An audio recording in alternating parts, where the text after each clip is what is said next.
Good evening, good evening, good evening. First show of the year, and yes, it's fucking cold. What's the good of it? We didn't make it past 30 seconds, but what's to it? It's fucking cold when you've no fucking heating. This is true.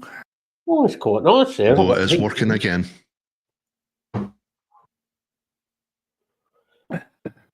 Well, apart from stomach problems and no eating, how you doing, bud? Well,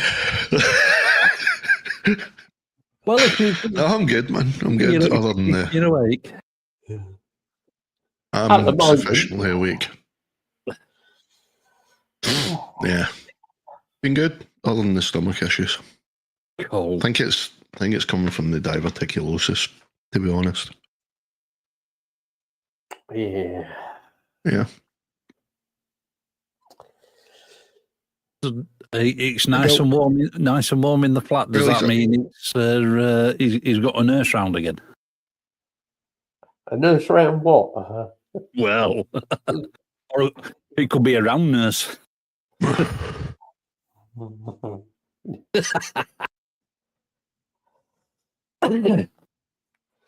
Oh dear. Good effort. Well, isn't bad, actually. Yeah. Jesus, that didn't take long. Fucking hell. All right. Who mentioned it is. Fucking sad sack. All right, dude. How you How's it doing? going, dude? Happy New Year and all that. Yeah, we've... oh.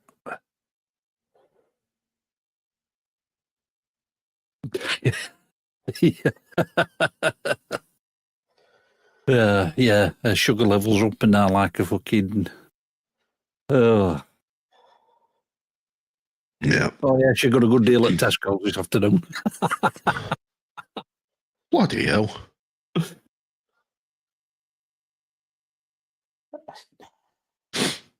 Yeah, we've had a good 3-4 days away this week.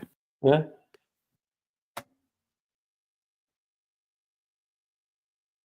Oh, what a shame.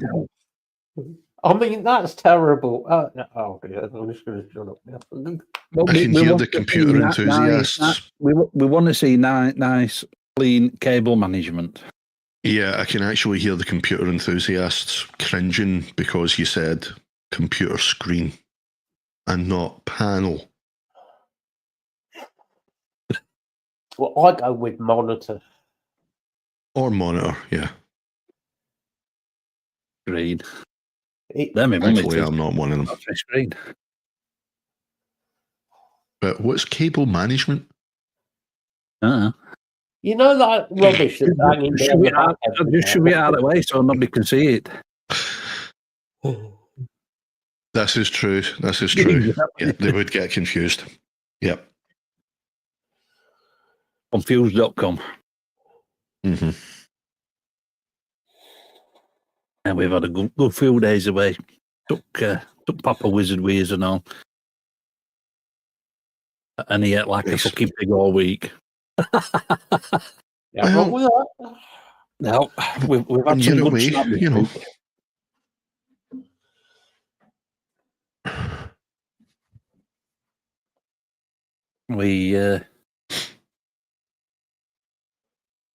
What we got there? We had a nice little walk around, just trying to dodge out at fucking out at wind. You know, that wind we're biting on Monday. Well, yeah, we all did. We all went like pigs this week. We thought, fuck it, get in this cafe for a coffee and a warm up. Ooh, them cakes look nice. Ooh. So, me and Papa Wizard had a bit of red velvet cake. Oh. Yeah. And the beer wench had some chocolate and walnut cake. Well, it was bound to have chocolate in it somewhere, wasn't it? Oh, yeah. And then a couple of days later, we went to Cleveley's. Somebody had a hot chocolate with Baileys in it. Oh, that's naughty. Oh, Mm. Oh, hazelnut, chocolate and hazelnut cake. Chocolate and hazelnut Baileys. No, Oh, that was a cake. Right. That was a cake. Right. Speaking of, I'm on the Madeira. It's expensive, that, you know. Mm. And This is a Scottish staple on Christmas and New Year. Madeira cake. I absolutely love Madeira cake.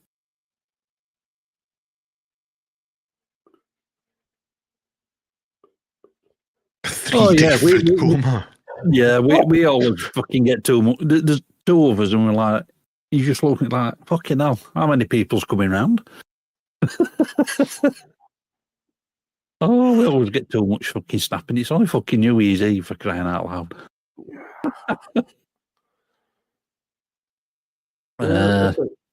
Pointless holiday out the way now, anyway. That's it, yeah. Well, some of us were working. See, I hate the commercialism of it all. See the actual, all the family getting together and just having fun. That's the bit I love about Christmas. Yeah. I've got nothing against that. Can't be asked with the commercialism. The commercial side of it is fucking bullshit. Yeah. You're spending money to get fucking bullshit gifts back. I don't. You see, you only got to look on Facebook, haven't you? You look on Facebook how much. Oh, I've spent this much on the kids for Christmas this year. It's your fucking dumbass fault. Yeah. Don't spend so much. A certain person that shall remain unnamed used to spend at least 400 quid per kid. Nah. At least. No. I just never spent no that need much. for that. No. I just don't. Nah. No. Yeah. Well, we were in Morecambe on Thursday. It were an absolutely glorious day, no wind, and you could see right across into Lake District. So Lisa got camera out. She took a few snaps. Pictures. Yeah. I thought, fuck it, it's a nice day. Fuck it. So I got the drone out. Nice. So, yeah, put up some good shots. So, put that up on second channel tomorrow. Bollocks to family time. God, you see, I love and get on. I get on with my family, and I love them. Fucking Bill is. That's why I like it. He really is turning into Scrooge. He's turning into the Grinch. You've been turning. Yeah. Yeah, that's that picture she got at home. It's like, holy fuck. Yeah. All right, Scott. Take it easy. Yeah. See you later, dude. And good luck. Your fucking cable management. Yeah. £400 a person. It's just nah. I know. Yeah, personally, I'd wait till after Christmas, and then if I was going to spend 400 quid, then you're getting double what you got before Christmas. Exactly. And then there was the 1 year where one of them wanted a PlayStation 5, which at the time it had only just come out. Yeah. So of course the other two had to have the same amount spent on them because they knew that the price of the PlayStation 5 was, you had to sell organs to get one at the time. There's about 1,800 quid gone then. Yep. So the other two wanted the same amount. And that's what I mean. That's what I hate about the money side of it, because it just turns kids into fucking mercenaries. Yeah. Oh, yeah. Yeah, big time. No, I don't agree with it. I ain't got anything against like spending time with family and having good food and all of that. He's just seen it.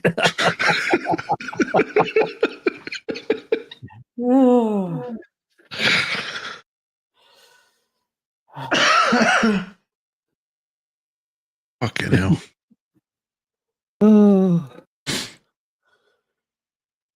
Yeah, well, we know where it came from, Bill. It came from America. The commercialising Christmas came from Coca-Cola. All right, I get you now, Bill. Yeah. That's exactly the way these ones were like. It was just,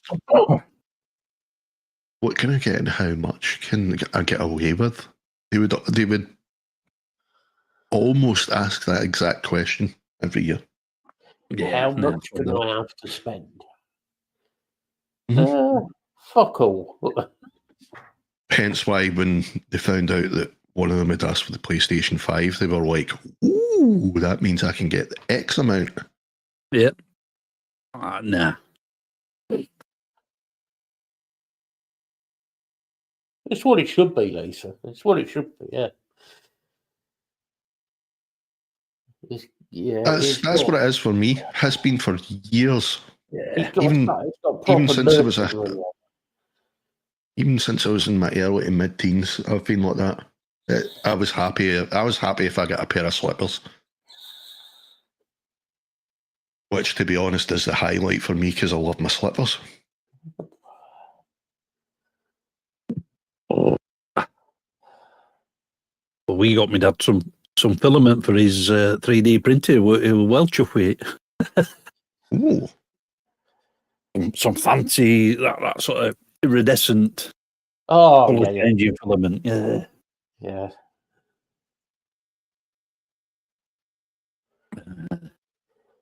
Hey, Auckland. Wind, how you doing, bud? Ain't you well? Yeah, we got him that, and then we nipped into B&M a couple of weeks earlier. Shh, Bill. Quiet.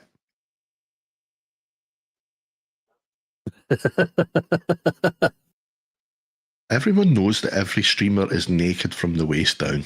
Yeah. Hey, Jimmy. Good evening, Jimmy. How you doing, bud? I'm glad Bill didn't do that. We nipped into B&M's for a couple of bits, and they've got all the usual sort of different sorts of beers, troopers, and that in tins. Yeah, and they got a Fender one, but the tin would done up like a Fender amp. Ooh. We'll get me down one of them.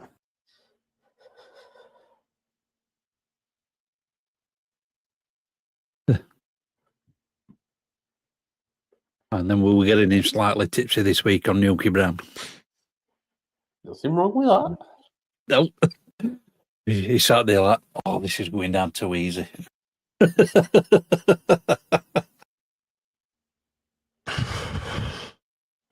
Well, after the last stream, I went over to Nick's. Proceeded to polish that off. Oops. And most of the Auckland. Thankfully, I'm taking it easy on the 14. But yeah, that's all I have left of that one now. Oh, fuck. I was fucking hammered. Well, I've not opened the Jamesons yet. I might have a little tipple later on. Oh yeah, please do. I want to savor that with you, man. Because I want to live vicariously through you like right now. Because I can't drink. I daren't buy a bottle of Jamesons.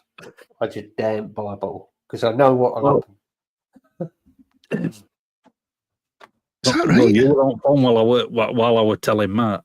In Morrison's, they've got it for 26 quid. That Jamesons. But if you've got a Morrison's card, if you've got a Morrison's card, you can get it for 20.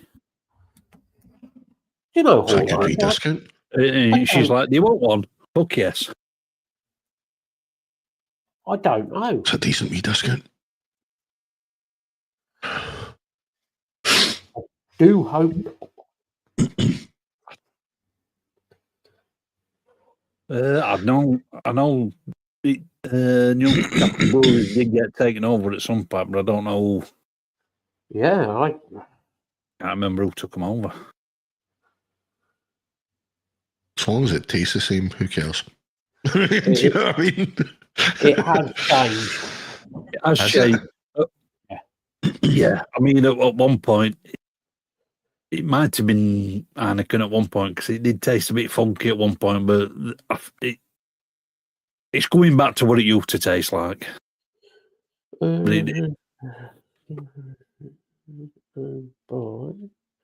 It's owned by, since 2021, by a consortium, Public Investment Funds, Sovereign Wealth Fund of Saudi Arabia, apparently. That explains a lot. Fuck's sake. It's not even British owned anymore. Well, what is these days? I just... Even our... here's the thing, right? I don't know if you guys have heard this as well, but even our politics isn't going to be British soon. Don't get started on politics. You're going to love this one, Matt. Right? You're going to love this one, Matt. You know how Mr. Musk, right? Yeah. Has recently got all buddy with Mr. fucking smells like shite. And is now the head of his new Department of Government Efficiency. Uh-huh. Well, he's turning his eyes to the UK now. He says he already has is working on a plan to remove Starmer. Right? Now, before you go, oh yeah, he says that he has agreements with certain policies of the Reform Party. And he would like to see them getting somewhere.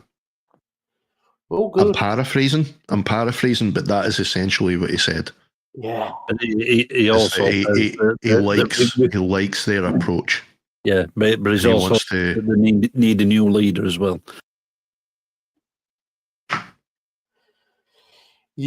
Anytime that somebody says something about politics, like, oh, we're going to get rid of Starmer, you've got to think, who the fuck are we going to get instead?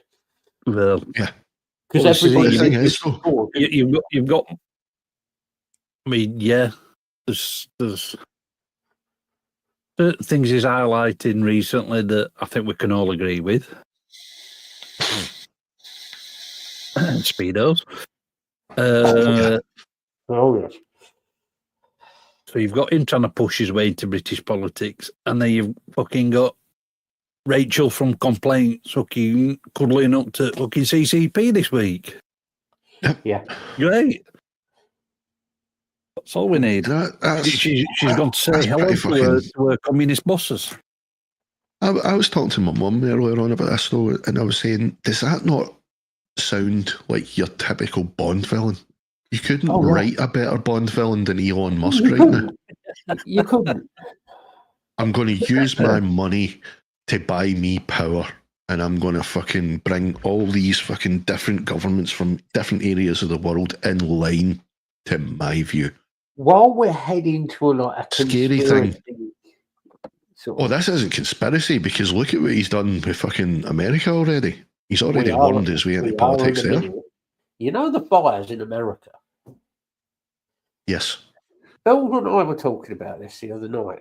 So I'm blaming Bill as well. Bill had a fair point. Trump wants to buy a lot of that land in California. Now, all of a sudden, there are a lot of fires. Do you know the same thing happened in Glasgow in the Docklands? It did many years ago, yeah. And accidental fires. Somebody I've never seen come out in America, which was Henry Winkler, came on the news and said he covered in bees. No, he wasn't, but he did say He thinks the fires were started on purpose. I've heard reports of that as well. Now, for him to come out and say that, he's not a conspiracy type person. No, he keeps himself to himself. Keeps his opinions to himself. He does his sort of film bits and whatever. That's it, really. But for him to come out and say that, you got to think, hold on a minute, there's something going on here. I mean, these fires happen at least once every year anyway. But not at this fucking scale. And not at that scale. There's reports. And for them to be caught short, there's not enough water. Yeah. And there's reports and footage of apparently people starting fires to make it progress. I wouldn't put it past them, because look at the whole fucking drone thing in New Jersey. And what's happening now is, I don't know if you noticed, right, but the whole New Jersey drone thing, it was, you couldn't escape it on American news, right? It was practically every second story was something to do with the fucking drones being sighted in New Jersey again, or in other parts of the country. Yeah. But they weren't willing to say what it was. And then it just went quiet. A couple of weeks ago, just went quiet. There was no more reporting on the drones, right? Yeah. Fair enough. Maybe there weren't many sightings, but not one fucking expert could fucking come up with any plausible explanation to what they were. It's short of it being hobbyists who were just being a pain in the arse, basically. Hobbyists don't have fucking SUV-sized drones. No, I'm sorry, they don't. They don't have that kind of expendable income. Nope. To afford fucking drones. At least 50 fucking grand drones. No way. I'm sorry. So it went a bit quiet.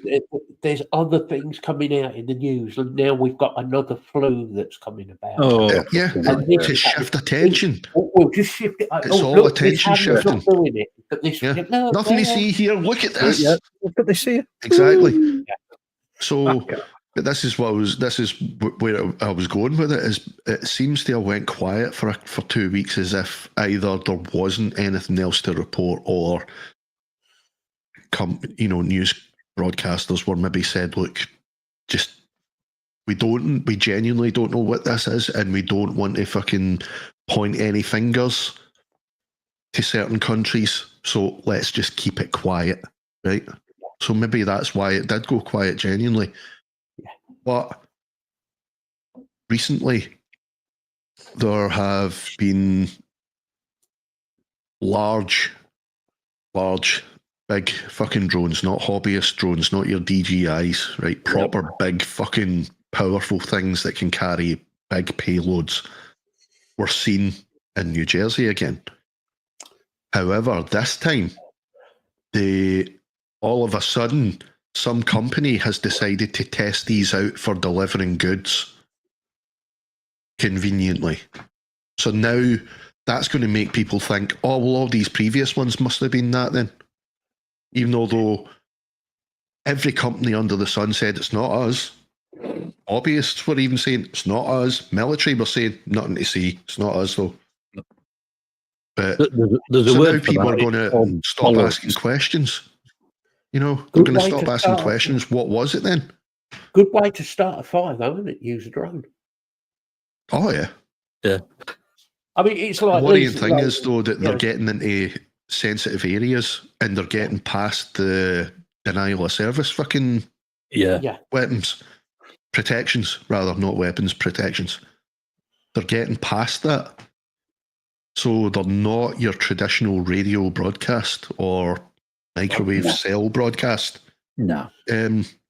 Control. So, you've got all the drone channels, and even the guys who really know about all the drone technology, they're saying, don't get it. How are they doing it? They're confused by it all. Mm-hmm. So it was the sheer numbers of them, and the size and the behaviour of some of them as well that was making people ask questions. Whether you're a conspiracy theorist or not, you see these things, you're going to go, what the fuck is that? Yeah. because of the size of some of them. Evening, Martin. Hey, Martin. How you doing, buddy? But Yeah, going back to fires, Little one showed me a picture. Little one, she's fucking 16. I'll call it Little one. Showed me a picture. There were a McDonald's that were on fire in California. My first reaction was, well, that brings a whole new meaning to flame grilled. It's a Burger King takeover. Yeah. Yep. There's just something. Yeah, what's next? The T1000 is actually going to be real. Funny you should say that.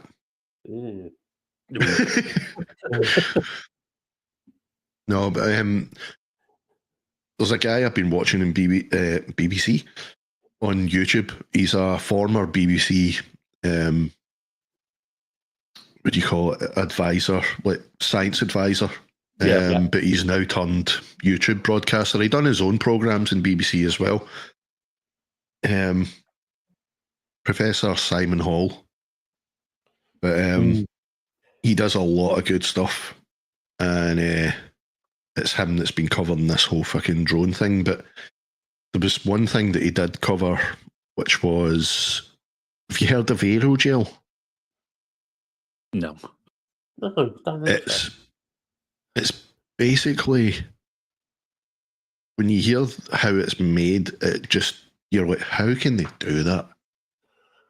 And then say that they don't have advanced technologies for the military, right? It's basically, I can't remember what it's made. It's something to do with its molecules that are oxygen molecules, I think it is, arranged in a certain way, bonded with something else. And they're arranged and aligned a certain way that forms a solid, right? Now, I say a solid, it is very, very fucking delicate. Yeah. But it weighs nothing. It weighs nothing. It is almost as light as air.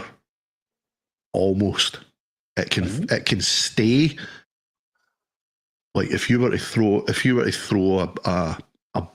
tiny block of this up in the air, it would basically take, a hell of a long time for that to come back down. Because it's so light, right? Yeah. But this is a material that's been manufactured. And they can. It might be, Bill. Could be, but it's if you can go look it up. But I mean, it's aerogel. It's called, but it's got military patents for use for stationary surveillance. This is where they're going with the patents. Yeah, that's it. Goblinicus. Thank you. That's the one. Goblin, the very one. The lightest solid known to man right now. It is anyway. This guy, Simon Hall, knows his onions, right? Because he's a scientist himself. He's a physicist.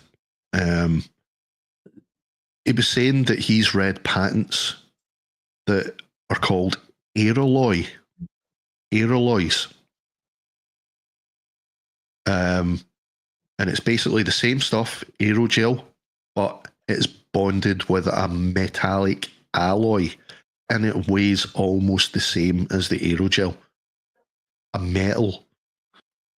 Oh, wow. Yeah. You see what I mean? It's fucked up, man. But this is manufactured by arranging the molecules a certain way. It was first discovered in 1931. Mm-hmm. Probably accidental. I think if I remember right, it may have been a byproduct of some industrial process. If I can't honestly remember, but most things are. Yeah, it may have been that it was an industrial byproduct, and then somebody later on went, here, that's got potential, that shit, and then just went and seen how could they recreate it and found this once they had the technology available to them, found that if they aligned the molecules a certain way, Bob's your uncle, Fanny's your auntie, there you've got aerogel. But yeah, they've now got alloys that are bonded with this stuff. So you can have potentially metallic objects that weigh next to nothing. Interesting. What a fucking time to live, man. This guy also thinks that, the stealth fighter, if you look on paper, carbon aerogel, yep, that's right. They've done it, as far as I know, they've done it with different bonding materials.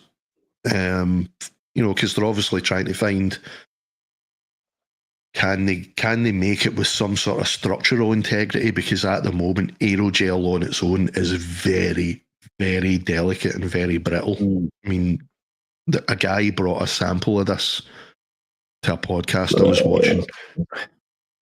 He brought a sample and he wouldn't let the guys do any more than that with the stuff. He wouldn't let them touch it. They had to sit with it like that. Just feel the weight of it on their hand. They couldn't move it. They couldn't touch it. So it's obviously very expensive. But you've got, it's very delicate. That's why they're not allowed to touch it. Because it's so brittle and it's also near invisible to any radiation or microwave. Yep. It'd be perfect to make drones out of, wouldn't it? Yeah. Exactly. Now, see the stealth fighter, going back to the stealth fighter though, this guy was looking at the stealth fighter on paper and he was saying the type of propulsion it's got, the design it's got, the aerodynamics, it shouldn't be able to maneuver the way it does. It just shouldn't. No. It's almost impossible for it to be able to move the way it does without some sort of other thing affecting its maneuverability. And apparently there's still elements of stealth fighters design that is obviously classified. Yeah. There's what's the guy's name? He's an older. I'm gonna have to look at this up. Thompson. I think he was a theoretical physicist, or he was a physicist.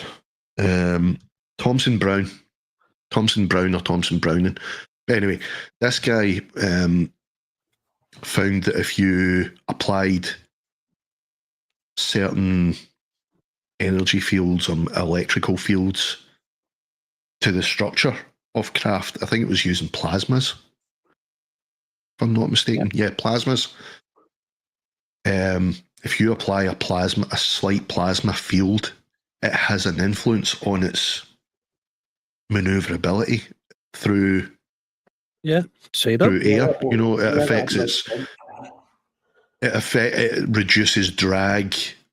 It supposedly reduces drag and whatnot, and he thinks that this is being used in modern plasma technology, which is only just coming to light now, has been used by the military in a lot of their patents for, at least a couple of decades, including the stealth project.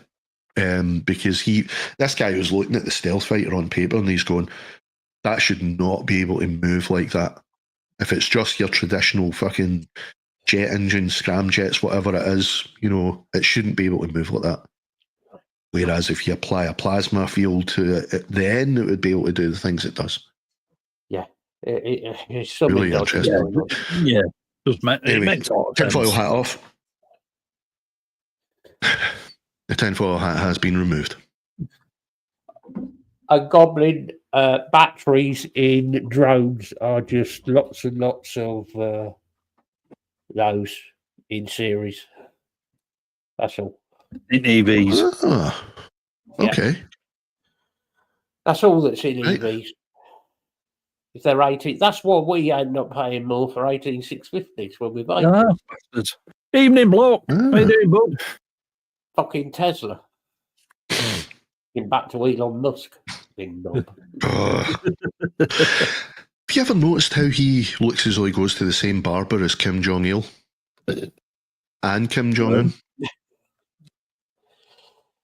Maybe they're the same person. Scary, isn't it? Seriously, the next time you see Elon Musk, look at his hairdo, then look at Kim Jong-un's. I didn't know you were an It's the Urdu. same. Yep. If he's blowing his relatives up on the fucking range soon.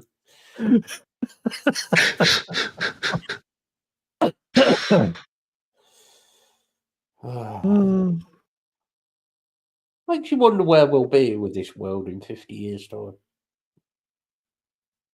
50 years' time out. Yeah. I Not that don't it'll know. affect I don't think we'll see it.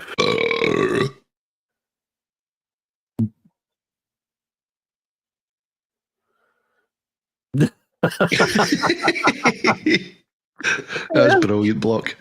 And I love that last comment there. Fuck Kim Jong Musk. Fuck it, man. Oh, let's not even go into rocket propulsion build. Oh, God. The Whitney rocket. Well, he's using AI for that, for his SpaceX. He's using AI to land the things. It's just too many calculations and logistics that you would have to make on the fly for a human to make. So he has to be using AI. He did say something scary, though, recently about AI. Apparently AI has now plateaued on its human learning aspect. Apparently AI at current level has learned everything it possibly can from humans. Yeah. So it's now free to evolve on its own. And that scares me. Yeah. Take it to Blackpool for a weekend. It'll soon fucking It'll soon drop that intelligence.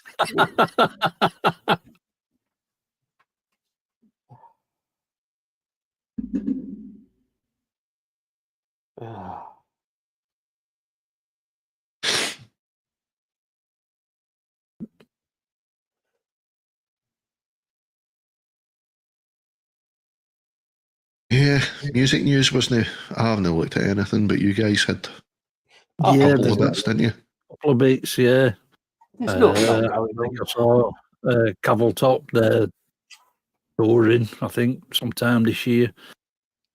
I don't think I'll be going. I saw them once. They were supporting Slayer, and it were like, fuck. I mean, you got the upcoming tour of Iron Maiden for the 50th anniversary. Yep. Christ, the anniversary tour, that's going to be extortionate. Love to see it. Love to go. I would have liked to have gone. I think I remember rightly, I priced the tickets up, and it were going to be well over 200 quid for us two, just for us two to go. Yeah, just for the tickets. Yeah, just for tickets. Travel and accommodation excluded. Yeah. Yeah, silly. So we got tickets for Zach Sabbath. Rick, how you doing? How you doing, bud?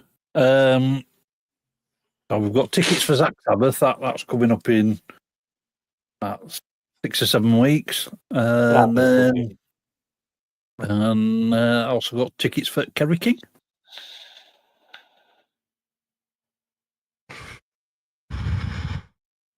And it still costs us less than what it would on see Maiden.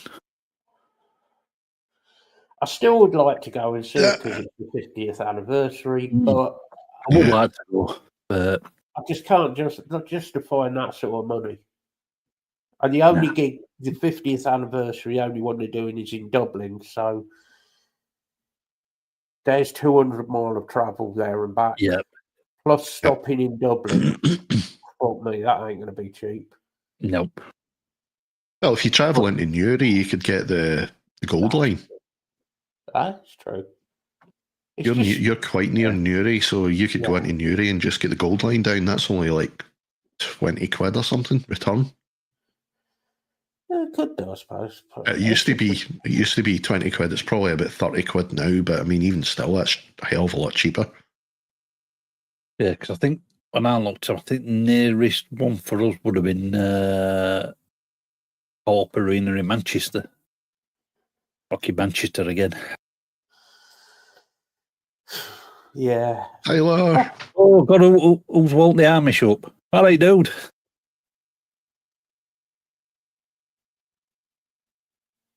Obviously got the donkey spinning enough to get the Wi-Fi signal. Yeah, yeah.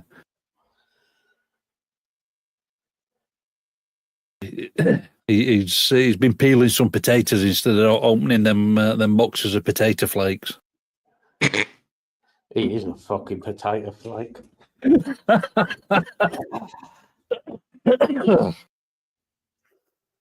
nah, I would not pay the price for that, man.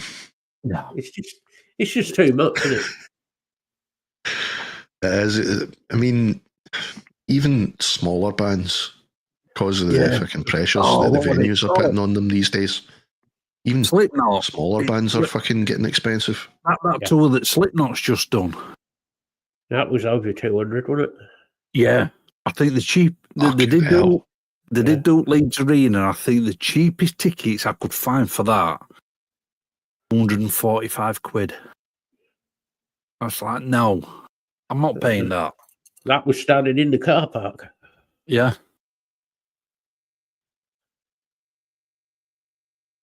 I can't remember the last gig I went to.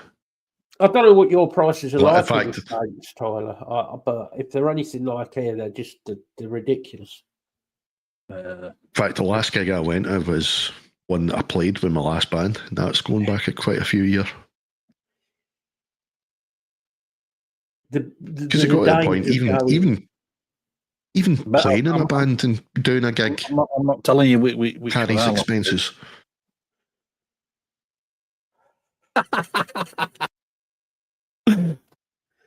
Don't worry, beginning of March, that won't be last gig. It'll be Zach Sabbath. Oh, Tyler, don't even go into the price of bottled water and food. Oh, fucking hell, yeah. You know, Jesus. Yeah. Yeah, forget it. What would it? When we went to see Cannibal Corpse, I think I got a 2-pint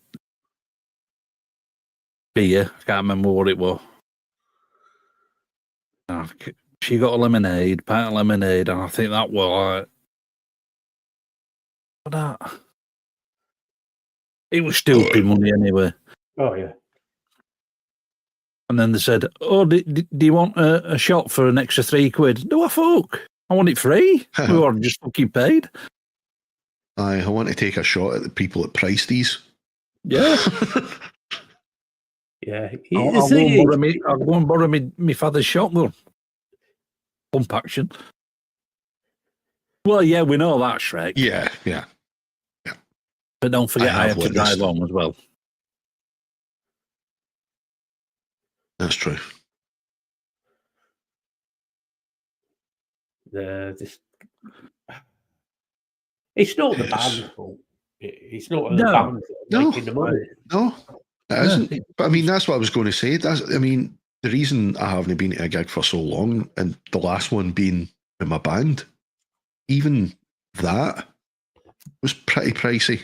You know, just getting from here up to Belfast.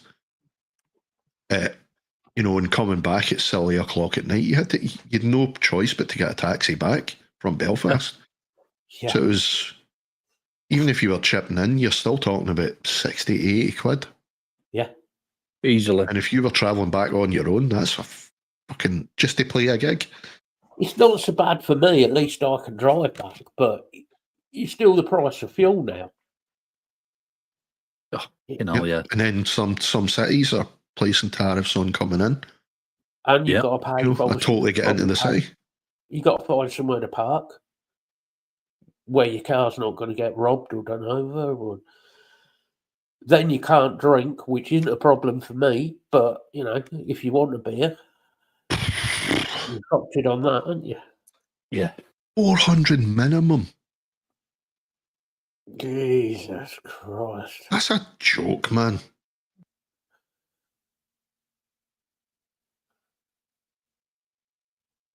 Oh, dude. Chris's biohazard farts. Holy fuck.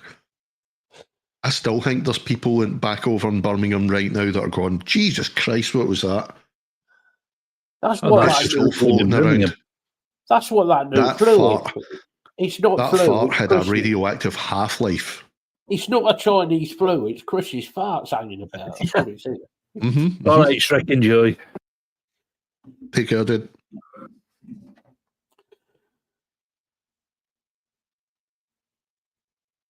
Tyler, I mean, the old days of gigs, like pub gigs, and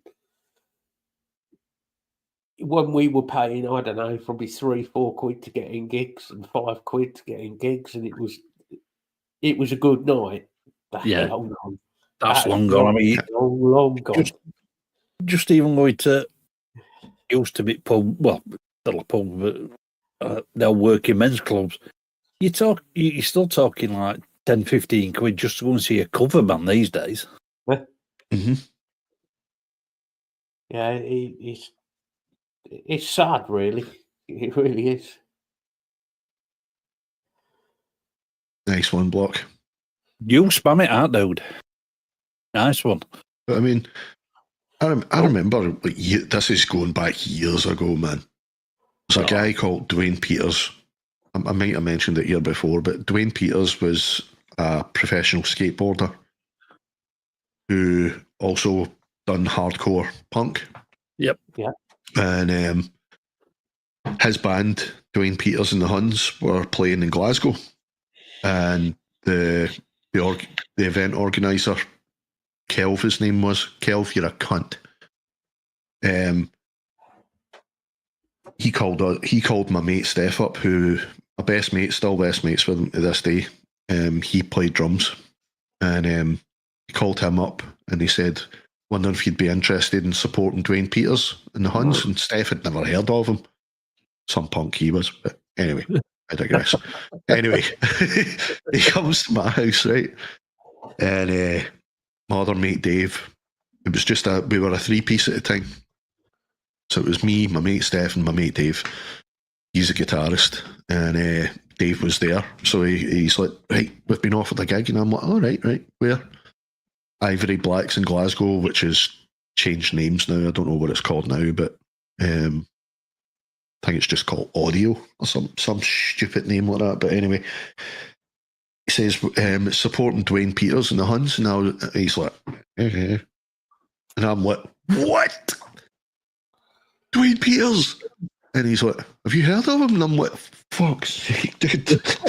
I was like, Dwayne Peters and the Huns, they're like fucking one of the biggest fucking hardcore bands right now. And he's like, I'm like, fuck's sake, dude. Anyway, I was like, right, what's the details then? And he says, right, well, we need to pay to play. And I'm like, right, okay. We were used to that, right? Because Glasgow was, for the couple of years previous, that's all you could find gig wise was pay to play. Yeah. Unless you were really lucky and found a venue or two that didn't do that anymore, or at all. So I was like, right, okay, pay to play, fair enough. He says, so it's 50 quid or something like that it was, which back in the early 2000s was fucking ridiculous. You were talking like £10-20 at the most, you know, for a lot of pay-to-play gigs in Glasgow at the time. This guy was wanting 50 quid. I was like, okay, what else? And he says, right, so pay-to-play, 50 quid or whatever it was, plus we have to take Dwayne Peters out for dinner. And I'm like, huh?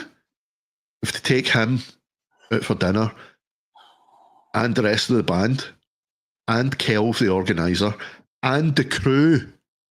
What? We've to take them out. We've to pay to play, plus pay for the whole fucking night for Dwayne Peters' night to be able to play. So we were paying for his food. We were paying for his food and the band and the crew just for the fucking privilege of the so-called privilege of playing with Dwayne Peters. And I turned around to my mate Steph and I was like, right, call back Kelv, or if you see him, because Steph worked in Glasgow at the time, and I was like, or if you see him, here's my answer. Yeah, that'd be my answer. If you can give Dwayne Peters that personally from me, that's my answer. Fuck Dwayne Peters. Turns out, back around this time, Dwayne Peters was bouncing from fucking mobile home to mobile home. His only source of income was the band, because as a skateboarder, he'd pretty much fucking given up. Nobody would deal with him anymore because he was heavily into drink, heavily into drugs. And nobody would work with the guy anymore as far as skateboarding was concerned. So his only source of income was music. So clearly he was just fucking, skimming every fucking venue and every band that he ever played with to fund his fucking habits. Yeah. So I was like, fuck off. No. So that was one of my band's claim to fame, is that we told Dwayne Peters, fuck you. And I still insist that to this day. Fuck you, Dwayne Peters. Fucking cheapskate, fucking cunt. I'm surprised he got racism from, in Scotland, to be honest with you, Martin. Believe it or not, there's still a lot of Scottish people that hold on to that hatred for the old enemy. Never had still it. Still a lot. Just depends. I think it depends where you are as well, doesn't it? It does. It depends where you are, who you're with as well. Because if you're in a big crowd, and that crowd just happens to be noisy and English, that's all it takes for a Scotsman. That is literally all it will take for a Scotsman to feed off of that old fucking genetically ingrained hatred for the old enemy. I've only ever had any trouble in Scotland was only ever once was in Dundee. It was in a pizza shop in Dundee. I got fighting. You're going into Tuchterland there though. They are very, very weird. With a couple of Scottish lads who were in Dundee. It didn't end well. There was a lot of blood. But on the issues I've ever had up there, we gone for a week away or whatever, but it was just over the border. So we'll stop it. It was a farm that were a bed and breakfast as well, but it was still a working farm. She were lovely. One of the evenings, we decided to go into the local village, go into the local pub for a meal. They did meals, and we walked into this pub, and obviously you could all hear all locals talking, and there were a couple of truck drivers there. They just happened to be Australian, and then we walked in. They had my accent. The place went fucking deadly silent, just like the fucking slaughtered sheep. Yeah. Fuck. The only place I ever had that was Wales. Wales can be a bit weird sometimes as well, though. We went to, I was in Newport, in a pub in Newport, which is a shithole anyway. Yeah. Oh, fuck me, did it. That didn't. That was another time I got fighting as well. There's many places I ended up scrapping in and being thrown out of. Mm-hmm. Yeah, Wales, Scotland. I've never really had an issue with, to be fair. It's like I said, Cecil. If you were, just as you are, nobody's got a problem with that. It's when you're in a big group of English people. Yeah. Everywhere the else, worst place fine. would be Ireland, really, for the English. You would And think the really- Irish, fucking, you know yourself, Matt, they love people that come in from outside Ireland. They just don't give a fuck. They're like, Yeah. all right, okay, yeah. Mhm. So long as you're all right with them, they'll be all right with you. That's it. Yep. Very welcoming. Yeah. But I mean, Block, that is actually really true about the experiencing discrimination, even England, English to English.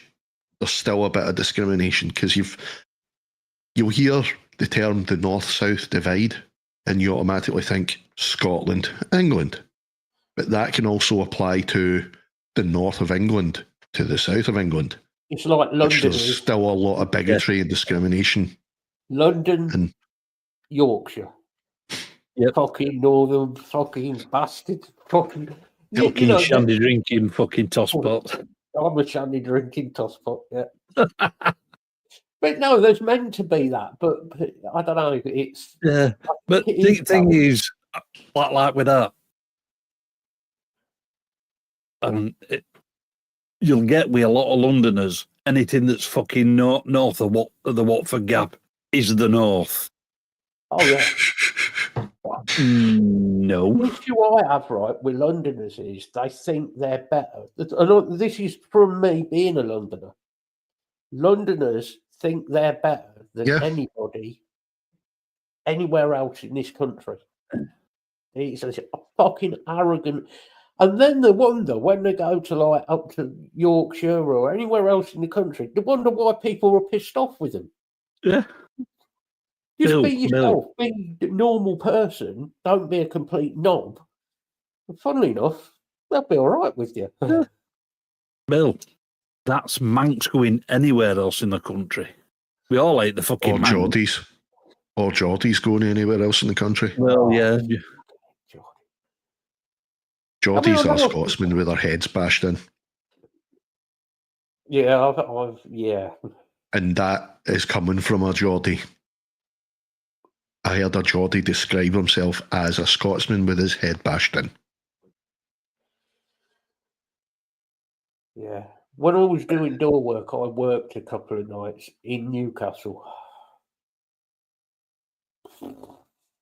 What a fucking shithole. Yeah. And I went when my dad would a week club, sorry, this is going back into the 70s. He said they did a week up in Newcastle. That were enough. Just laughing at fucking Block's last comment there. Oh, yeah.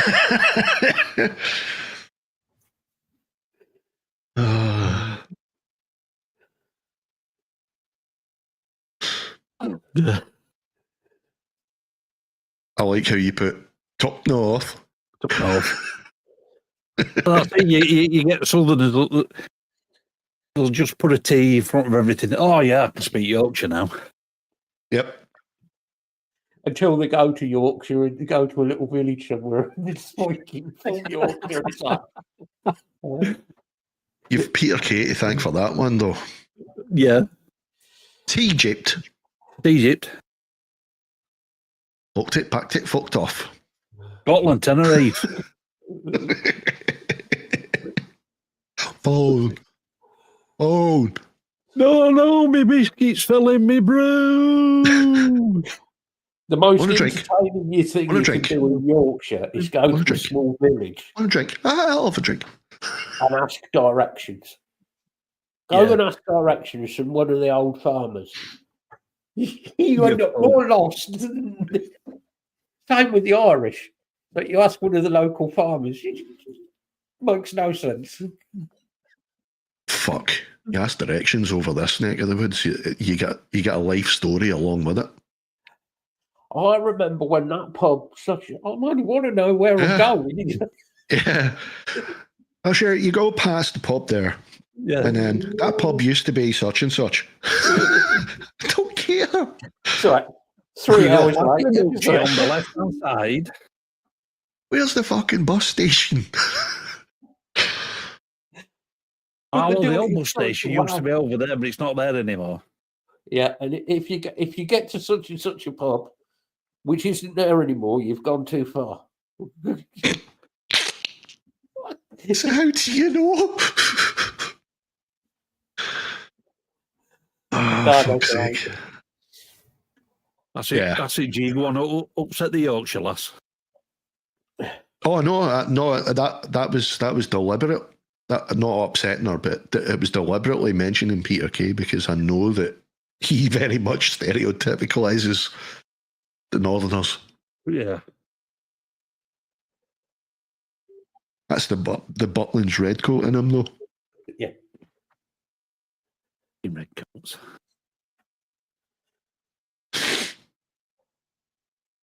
What Rick Bartfish started off as? A red coat. Oh, you're from the land of Devon. Oh, it's nice country up there. Well, Yeah. down there. He's a full Wurzel. Sorry, Mum. He's a full Wurzel, isn't he? Yeah.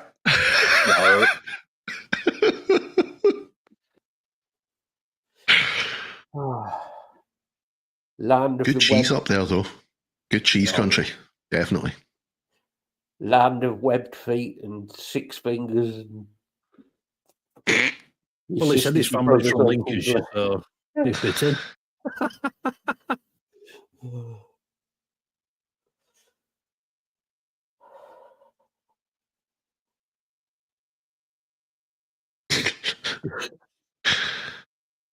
Oh.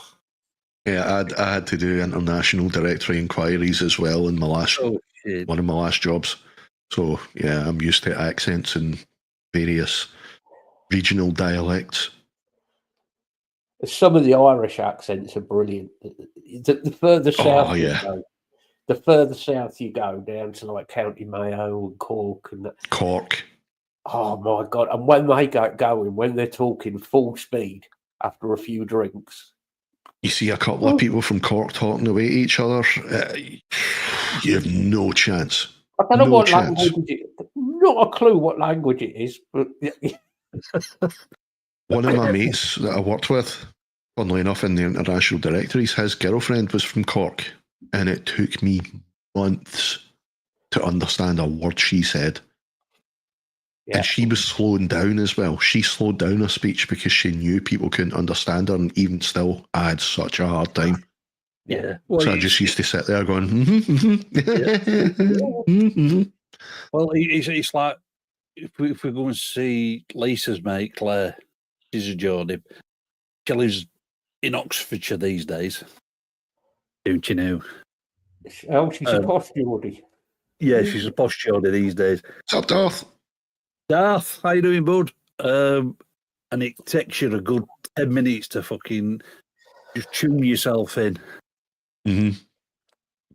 You've got to sit there and fucking lip read for 10 minutes. It's like, slow down, love, slow down. And if she's had a couple of drinks, I know, Lisa. Well, oh, Jesus, wept. I know that. I know that it's short for the.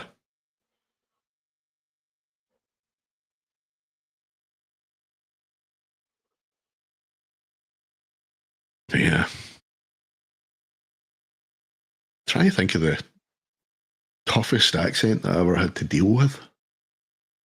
It probably was one of the Irish, and it probably, I mean, obviously when people are phoning in, you don't know where they're from. Yeah. You know, they're only calling and they're just saying the number they're looking for and where it is. So you don't know where they're from. But it was probably was one of the Irish ones. You know, you're sitting there and you're having to get them to repeat it a good few times before you even it's like a mate, get what it is they're looking for. Gary. He's down from Cork area, and if he gets going, it's like, slow down, Gary, slow down. Yep. Saying that, I mean, Glaswegian's probably one of the hardest ones for people to understand from outside of Glasgow. Drunk. I mean, you hear two Glaswegians. Yeah, drunk Glaswegian. Yeah. Well, just about to say Billy Connolly in his drinking days. Yeah.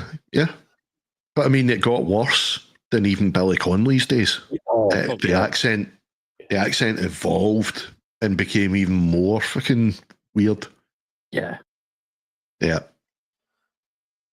That's what I mean. That is why I get called posh by a Scotsman when they heard me on stream. I can't remember who it was, but somebody came into a stream, whether it was the Wire Talk days or something, I don't know. I think it was actually the Wire Talk days. And they came into the stream and they said, "Where are you from?" And I said, "Glasgow." Well, Clydebank, but just outside of Glasgow. And he went, "You sound awful posh." I'm like, "Ah." I says, "It's just the way I talk now." I says, I've had to get used to it because of my A, I don't live in Scotland anymore, and B, my job. If I talk the way I would with my mates back in Clydebank, nobody would have a fucking chance in hell understanding us. Same with any of us. It's like the Edinburgh. But it's so accent, fast. we laugh. Oh, the Edinburgh accents. Edinburgh. They are fucking. They like to think they're posh. They're just as common as the rest of fucking Scotland. Posh Edinburgh. Yeah. Yeah. Oh, well, that's it. It's Flat Wheels and Harrogate. No, it's Harrogate, love. Arrogant. Oh, there was a town right next to where I was raised, called Mulgai, right? Mulgai is how it's pronounced.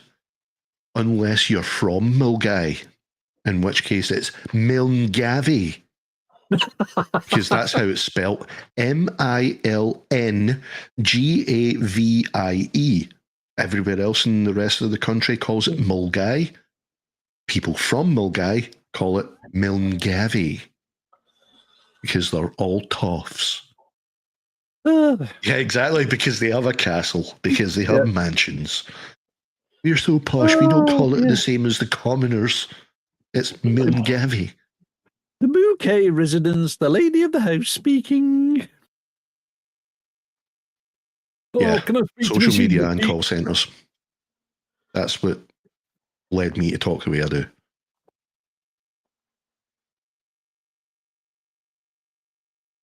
Oh, still game.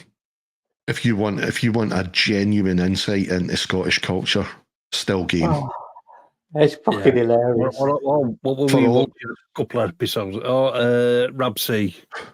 Watches from Rabsy this week. But he sensationalised over exaggerated a lot.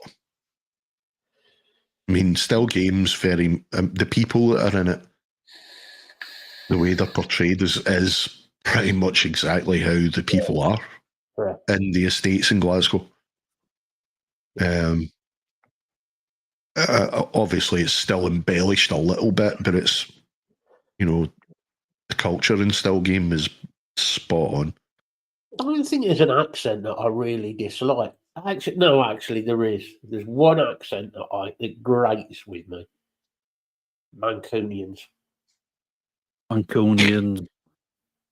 Not Salford. Kid, you up for it? Mad for it? Yeah. Like Dave. A sort of proper, like Dave, I could live with because it's sort of a softer accent. Yeah. But Mancunians, fucking hate it. The commoner Mancunian. Accent that grinds my gears every now and again. The Nottingham accent. Oh. Well, they put that on. Say I would know it. Yeah. People from Nottingham tend to they put it on them. Right. And it's fucking, it's irritating. Some of the Welsh accents, sorry, Darth, but some of the Welsh accents are a bit like. I love the Welsh accents because they're really, really. I don't know. There's something. Some of them are quite comical as well, though. Some of them are, yeah. I have to admit. I don't know what it is, Bill. We've talked about this before, and I don't know what it is about the Manchester accent. Yeah, Manc accent is nah. It just sort of grates. I don't know what it is. probably going to get complaints of some Mancunians somewhere. Yeah. But at this point, we've dissed quite a lot of the country, so, you know. Bring it on. Yeah. Yeah. The Brummie accent always makes me giggle. Oh, yes. It depends. Some Brummie accents, I don't mind. If it's a softer Brummie accent, the more sort of black country accent. But yeah, if you get middle of Brum, yeah. It's like we've got like tomorrow on my show, we've got Steve on, you know, the Black Country Vapor. Steve's coming on the show to talk about his diabetes and that sort of thing, health. Well, Steve's Black Country. He's a Black Country. His accent is fucking great, so that'll be hilarious. And Steve's funny. Plus, I always call him a Brummie. I always call him a Brummie, even though he's actually Black Country.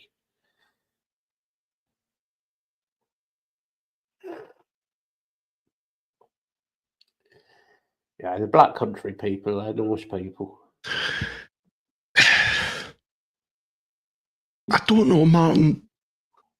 The Liverpudlian accent is actually really nice when people aren't putting it on or over exaggerating it.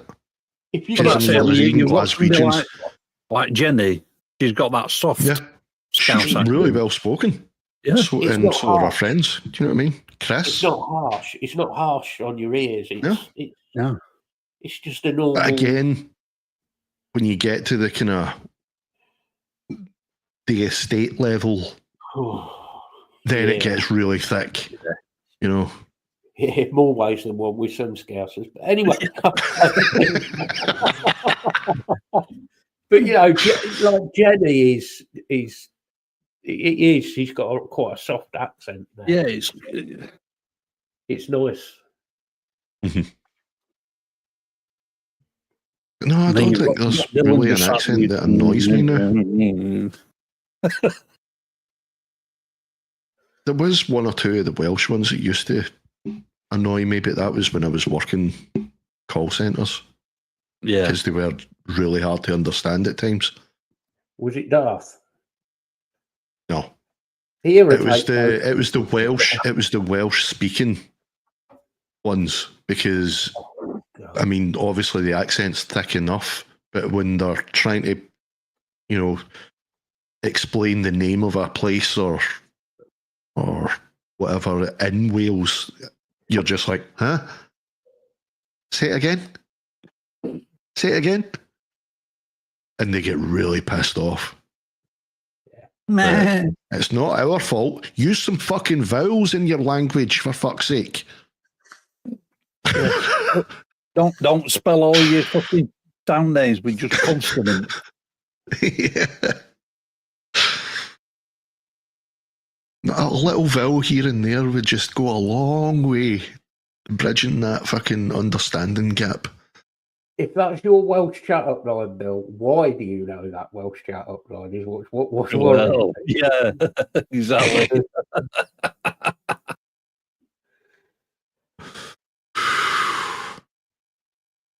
Do you know, it's weird you saying that, Martin. I know what you mean, because there's some areas over here in Ireland, in Northern Ireland, that are like that, where they sound like they're really emotional. Yeah. And they could be talking about something completely mundane, but yet they sound really fucking passionate. Oh, he's after a date with her. And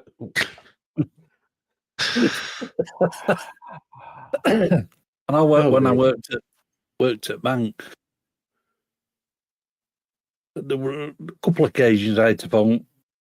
There were one occasion I had to phone Belfast branch, and that was the typical fucking, whoever I spoke to, with that typical fucking Belfast accent, that typical harsh.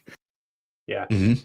And then that was somebody that was bad at their job, because we get told you're not to do that, not to talk like you're talking to one of your mates. You have to soften your accent.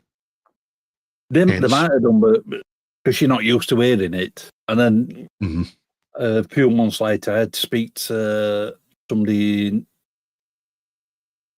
Dublin branch, and that Oh, that lovely soft Irish accent.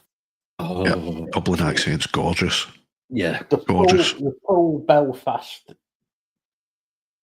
like youngsters sort of Belfast accent now is really harsh. Tell me about it, because my brother-in-law to be, I understood him right away because I was used to talking to people from Belfast, obviously, but the rest of my family, it took him quite a while to get used to him, and they couldn't understand him at times because he's so quick. Yeah. You know, other than the fact that the accent's thick, he's so... You're like, huh?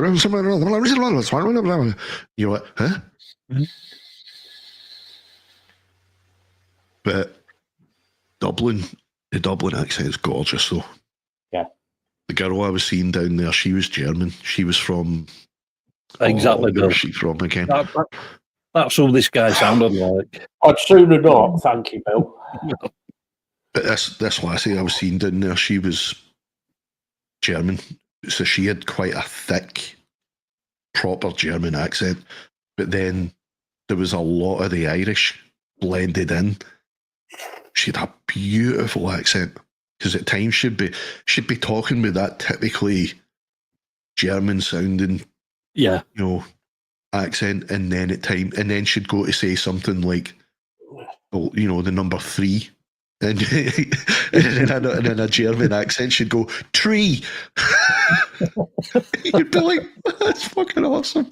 The funniest things you'll ever hear is if you go in a Chinese restaurant, right, and you go for a Chinese meal and you hear a Chinese Irish person or a Chinese Indian person.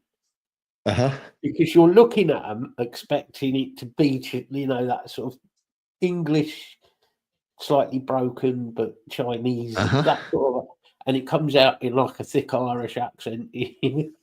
Fucking hilarious. But certain words sound Chinese because obviously they're used to talking to their own families, even though they've been born here. Because, I mean, you find that with a lot of Indian families. Yeah. You know, even if one of my mates, God rest him, love you, Jazz one, was raised Sikh. Yeah. Born and raised in Clydebank.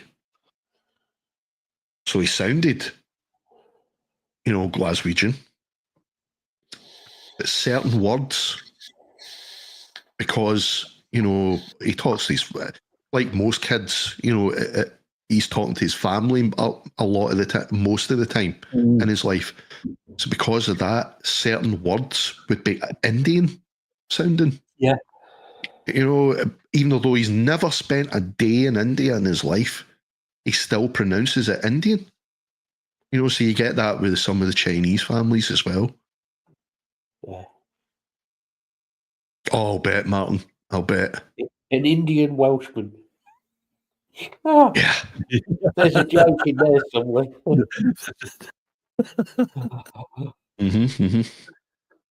Not that we're allowed to do Irish, Englishman, Scotsman jokes anymore. Oh. You can if you have an Englishman, Scotsman, and Irishman in the room. Exactly. There we go. Just so happens you have both in me. Yep. And both in you as well. I'm not having either in you. I like it, but not in that way. Bill seems to be. We'll see. Bill seems to be and how many Jamesons I have.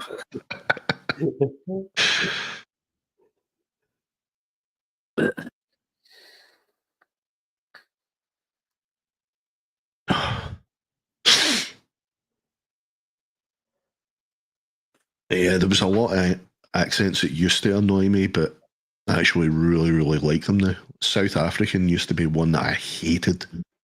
It's actually one of my favourite accents now. Bloody hell, Tyler, that's a combination.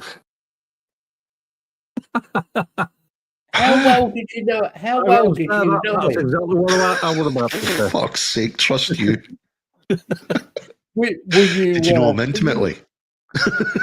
Close friends? There you go, you've got an audience as well.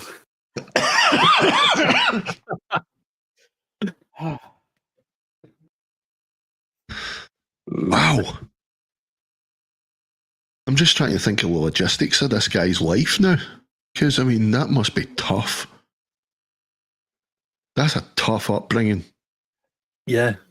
Being black and bisexual. What a combination. And Amish.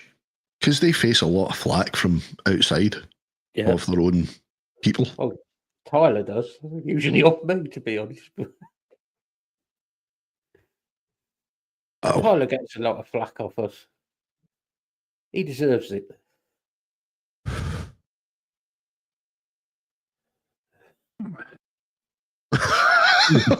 Fuck's sake.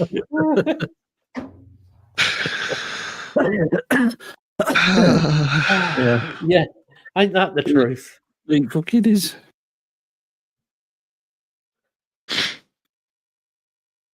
Wow.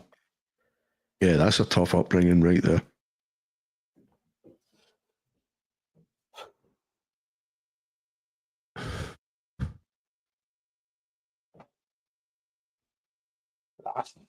Yeah, that's got to be a pretty screwed up upbringing, isn't it? Yeah. Yep. Not They that I'm build fine saying barns, against though. the Amish, but They make a mighty barn. Yeah. And they've got wonderful. I bet he had wonderful milk churning skills. Oh, right, milk churning. I thought you were ringing a bell. Ding dong.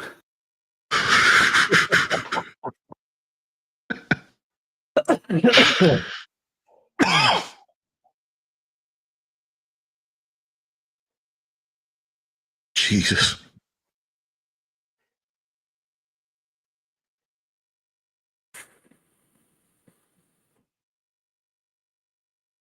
Oh.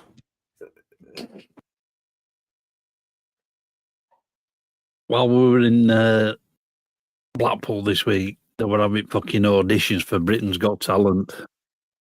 Oh. The queue to get into known audition. as Britain scrapes the barrel. Yeah. The queue just to get in must have been fucking half a mile long. They were coming out at Winter Gardens, up the fucking street, around the corner. Jesus, wet. Why? I mean, don't get me wrong, there's a lot of people going to that show that genuinely do have a shit ton of talent. You know, they sweat talent.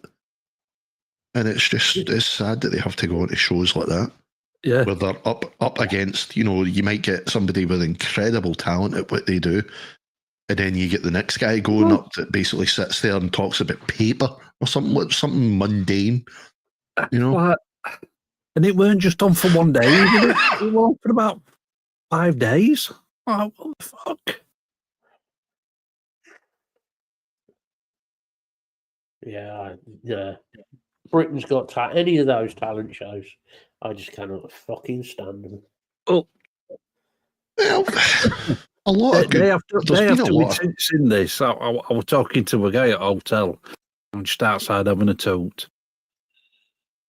And he'd been to audition, and he got absolutely slated by him.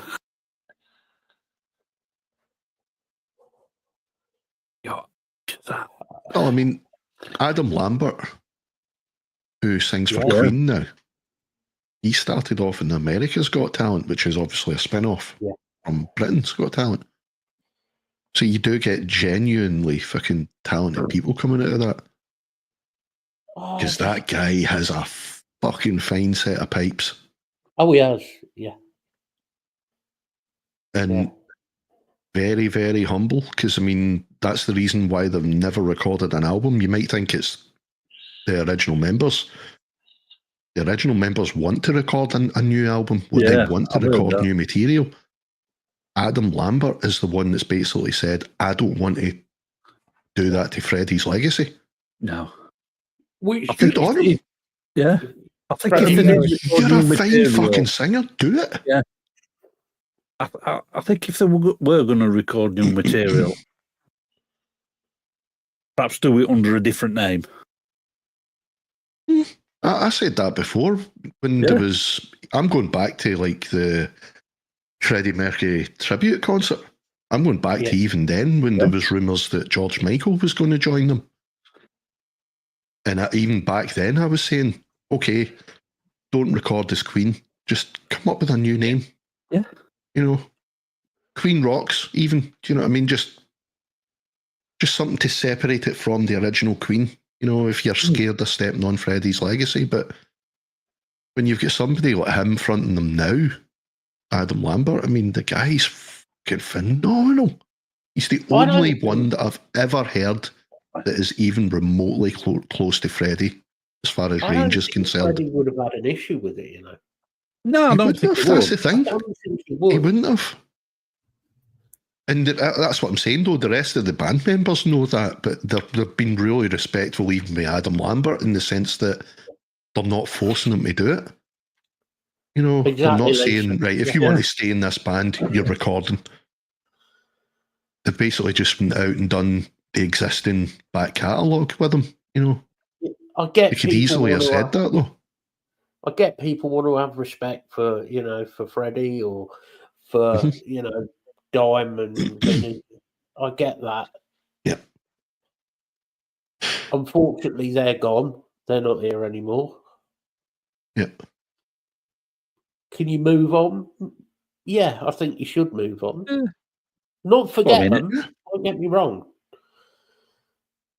You know, but well, AC/DC. Well, yeah, exactly. But I was just about to say, in the same token as what you just said, Matt, about Queen, like, nobody's got a problem with Adam Lambert recording new material. I don't think anybody would have a problem. I mean, Freddie would never have had a problem with it. He would want the band to continue, you know, because it's what he helped create. You know, it's still him. He's still technically there because it's what he created with them. And that goes for Pantera as well. They would never have wanted the band to just go. Should it have stopped when Bon Scott died? No. Well, it was Bon's parents that said, you've got to carry on. Bon would have wanted you to carry on. It's just a different style of voice. It's just different style of singing. You know? And Brian's probably... I can believe that, Lisa. Brian's done more with AC/DC than Bon did now. I was going to say that. He's got more of a back catalogue than Bon ever did now. Like so he is the longest serving vocalist. He's got a different voice, but he's also got enough of a similar voice to pull the original stuff off. You could say the same with, although he's not dead, well, he's not far off, but you could say the same with Sabbath and Ozzy. Yeah. And everybody could carry on with Zakk Wylde because he's got a similar voice. Yeah. Yeah. Yeah. Because he learned to sing like that because of Ozzy. Yeah. You know? I think for voice, I think Ronnie James Dio had a better voice. Oh, yeah. Oh, yeah. Without a doubt. 100%. Ronnie had a phenomenal range for somebody who was like the size of a, you know, he was a midget, bless him. That man, even in heels, was fucking unbelievable. But it did change the sound, though. Yeah, that's the thing. And they went in a slightly, well, not completely, but they did on certain tracks go in a bit of a different direction because they had more freedom. Again, I agree with what Lisa said. I think Phil has zero respect for Don and Vinny. Unfortunately. Phil has very little respect for anything these days, though. Yeah.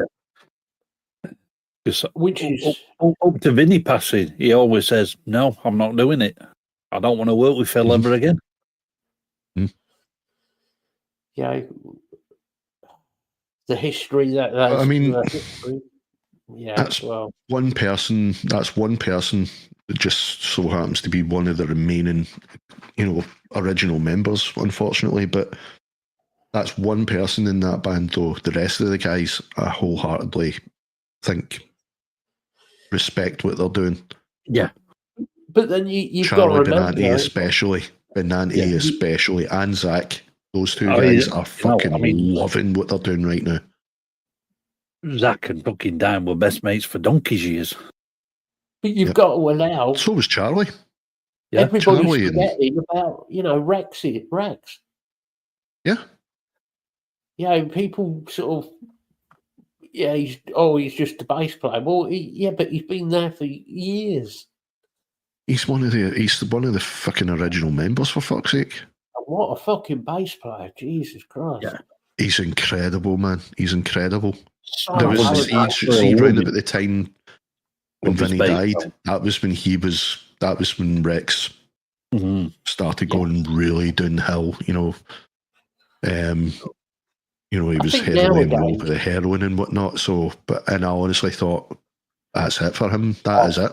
I'm so fucking glad he is where he is now. He's at a level. He seems 100% there now. He's pretty strong, I think. I think his mind's pretty strong. He's enjoying his music again, which is great. Mm-hmm. What it should and be. I like his approach to the bass playing. He's not one of these guys.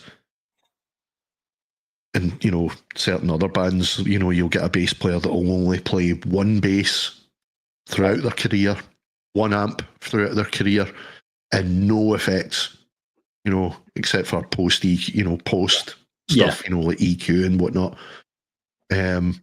He thinks about Rex's approach to playing bass is fucking brilliant. He thinks about the sound of the rest of the band and then goes, where's my pocket? Yeah.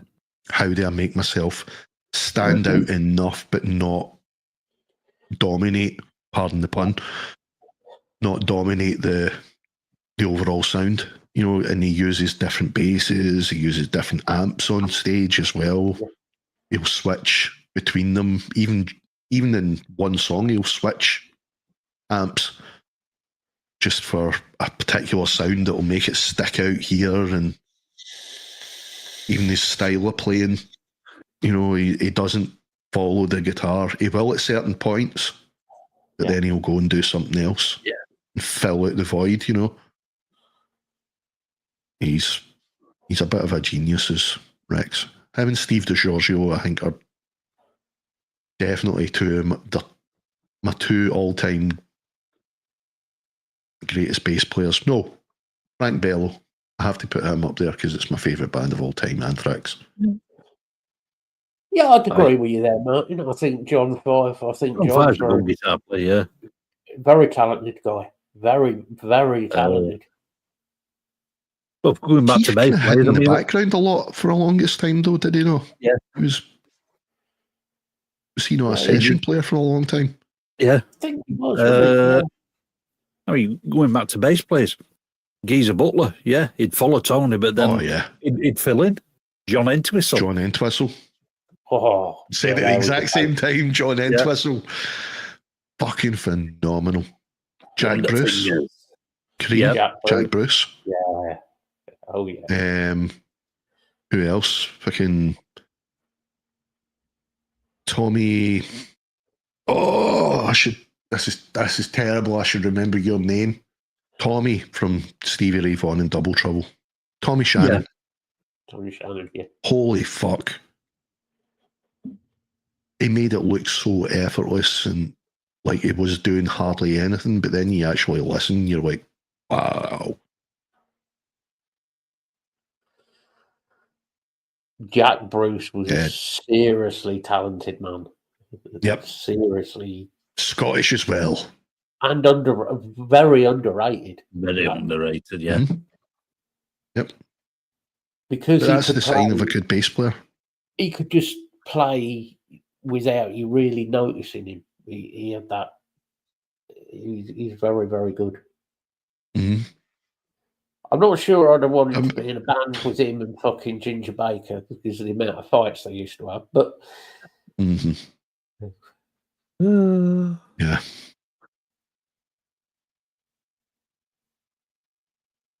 Overrated musicians? Overrated. Oh. Ingve Malmsteen. Yes. Yeah. Yes. However, I'm not going to downplay what he did for guitar, which was bringing a lot of people to be interested in it. Yes. But as a player and as an ego, prick. And they don't like donuts, so he's definitely a prick. How can you not like donuts? John Paul Jones as well, yes. Paul Simonon from The Clash. Overrated. So many. Overrated. I know I'm struggling as well here. I know that there's fucking shit tons up here, but I'm struggling to pull one out of the hat. Slash, definitely. 100% Slash. Completely overrated.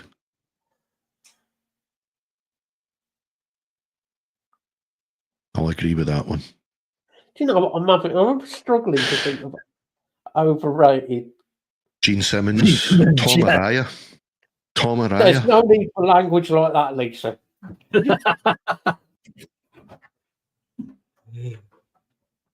Tom Araya as well. I mean, that guy, okay, he's singing at the same time, but I've watched so many instrumentalists, guitar, bass, keyboard, drums, whatever, that are able to do both seamlessly and playing different rhythms to what they're singing. And they manage perfectly fine. Tom Araya, I'll just sit here and do the E string for the whole song and maybe hit the F every once in a while. And yet there's people that swear by him as a bass player. Sorry. No, there's better bass players than Tom. I put him level with Gene Simmons. No, Gene Simmons is definitely down here because he's a prick. Yeah. Don't get me wrong, Tom Araya is a voice. Yeah, oh, Nicky he's Six. bloody good. Nicky Six, yeah. Oh, God. No, I know, Block, I know. But what I'm saying is there's a lot of people that would put him up on that fucking high pedestal as a bass player. You know, because I am a bass player, so I remember reading about how great he was, you know, and then you watch him live and he's literally just sitting going, E. I'm getting paid for this. Shit, I better hit the F. There, I'll look like I'm doing something now. Mm-hmm.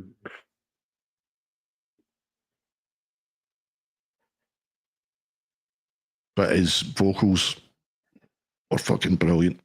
And I don't like Slayer. I'm sorry. Don't like them. I do. I like one album. Slayer today, actually. I like one album, and I think that was one. Was the album called God Hates Us All, or it was the album God Hates Us All is on? Yeah, album called God Hates Us All. I really like. Been listening to Disorder. Because it was really punky. It was more punky than it was metal. You know, and I kind of like that. I've always been a big Slayer fan. Yeah. But I don't put them on that fucking pedestal either. No, I wouldn't say Slayer are my favourite band, but I do like. I've got to be in the right mood.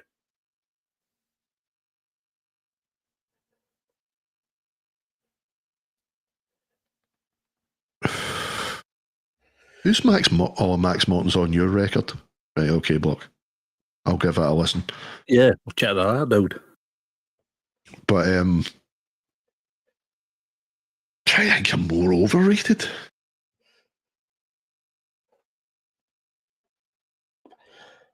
Overrated instrumentalists on the whole. I was going to say, if we were just saying bands that are overrated, I'd say Aerosmith are well overrated. They knew how to write. They knew how to write and wrote well. I just don't like the Toxic Twins. Nah. But I mean, they are fantastic freaking songwriters, though. Here's one that's been blown out of all proportion as far as guitar playing is concerned. Jimmy Lee Vaughan. Yes. There's people now that regard him as one of the greatest blues players. And I've seen them. I've seen them in chats. I've seen them in chats on Twitch. They think he's one of the greats now. No. He's riding on his brother's coattails. I'm sorry. He always will be. Yeah. And he knows this. Martin, but in all he is ways, nowhere near as good as half of the fucking blues players nowadays. Nope. He will he will never, ever in his lifetime, no matter how much he practices, be as good as his little brother. And people don't even know about him. He's definitely overrated. I'll tell you now, He's a cunt. Most Irish people, do not have any respect for him. No. Because he always goes on about his Irish heritage. How long does he ever spend in Ireland? Edge spends time in Ireland. He's got a house down Bray and Huffway. He's got a mansion down there that sits right on one of the cliff sides. He's still got the house that they recorded some of the first albums. Geldof, he's overrated. I don't know, Edge, as much as he's not a great technical player, I would actually regard him as a great guitar player because of his use of effects. That's what I was going to say. He used effects. He used his effects musically, not just to cover up that he was not a great player, but the way he used it was really rhythmic and really pleasing. The thing you say that, Bill, I'd agree. Most of what he plays is simple and it's done with effects. But you could say he's got a solid rhythm. That guy is a solid rhythm player. A good example of somebody else, and Bill's going to kill me for saying this, is Gary Newman. Sorry, but Gary Newman, he's a talented writer. He isn't talented on instruments. He's talented by He's talented by using effects with what he can play. He knew his limits. And that's nothing against him. I like a lot of what Gary's done. His darker stuff. Yeah.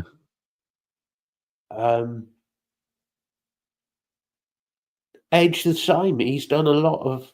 He's been used some really, really clever stuff.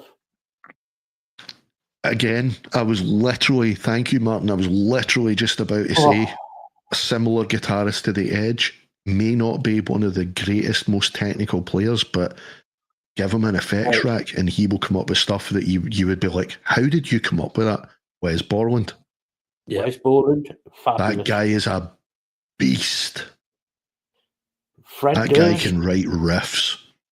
I'd personally like Fred Durst to just go away. Go away and never be seen ever again. See if he would cut out the attitude and the whining. Because when you hear him properly sing, he's actually pretty fucking good. Yeah. One of the albums, there's Alreyt. I mean, they're up there as some of my favourite albums, some of Limp Bizkit's, and I used to fucking hate that band with a passion, but it was Wes Borland and the bass player. Don't you find that though? Made me really fucking grow to love them. And so in doing that, I had to I had to learn to like the early what's his face? Fred. I liked the earlier stuff of Limp Bizkit. Mm-hmm. Yeah. As time went on and they got more popular, Fred Durst went from being a dickhead to an even bigger dickhead.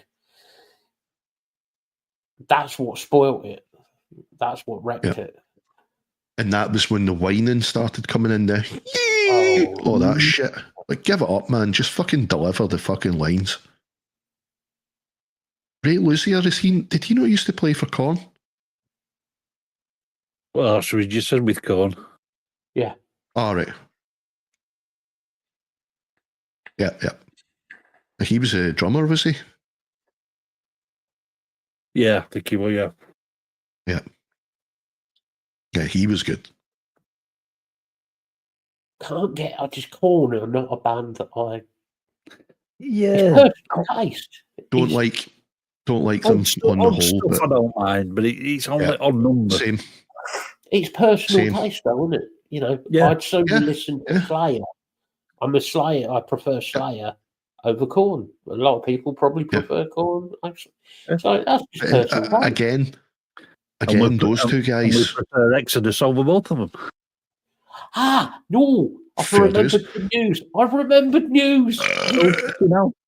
Exodus are currently in the studio They're recording. writing a new album. Yeah, yeah. That I forgot all about that as well until you said. Yep. Yes. Yep. And apparently they're having a fucking ball doing it as well. Because I was watching All of England. He was talking about it and he said he went to an article and they were saying they're doing a lot of stuff they wouldn't normally do. Whether it makes it onto the album or not, we'll see. But they're having an absolute ball basically doing this. So it should bodes well. Yeah. It's Gary Holt. Yeah, you just look at Gary Holt, you can see he's enjoying himself again these days. Back in the 90s and early 2000s, I don't think he were really enjoying it. Last sort of 10 years, you can just tell he's really enjoying it. It was tough for a lot of the old fucking thrash bands and proper metal bands back then because the new metal thing was killing it. There's a it was great killing video proper on metal where Slayer got honoured instead of just integrating. Awards. Slayer got honoured by the Music Awards, and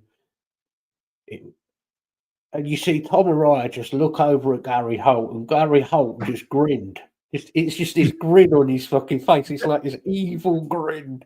It's like, yeah, I'm gonna fuck this audience right up now. It's like they didn't have a clue what was about to happen. Yeah, Exodus. Yeah, Korn.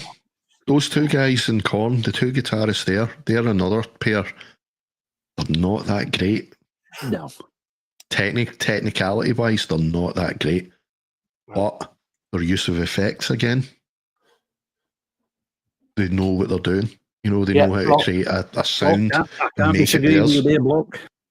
Yeah, not one band in there that I can say, no, you're wrong about that block. No, yeah, it's spot on.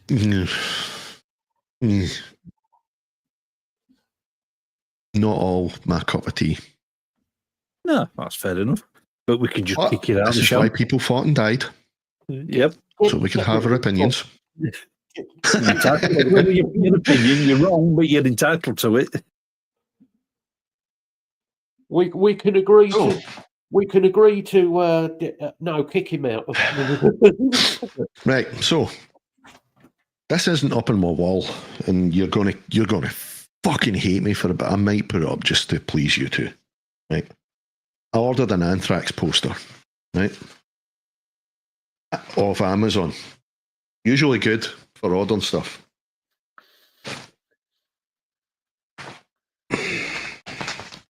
This is what arrived.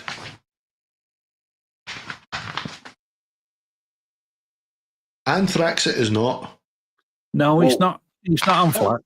Definitely not Anthrax. You know, it's not even from the same fucking country. I have never been what I would call a fan of Judas Priest. DW. You're late again, D-Dub. Yeah. Where have you been? Hey, D-Dub. That's it. Stay behind for detention. Go stand in the corner. We're not having it.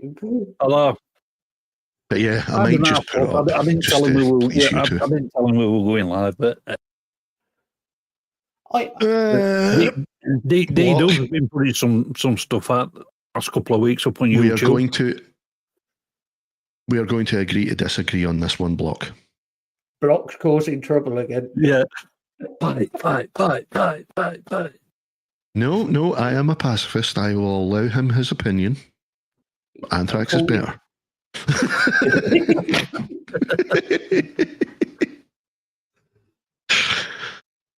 That's the thing. I know Anthrax aren't the fucking best band in the world. It's just, you know why they're my favourite band in the world, right? And they always will be, is because that's the band I found metal through. So exactly. I've always got that wee bit in my heart. There's bands like with Bill. There's bands that Bill loves and that I listen to, and it's like, yeah.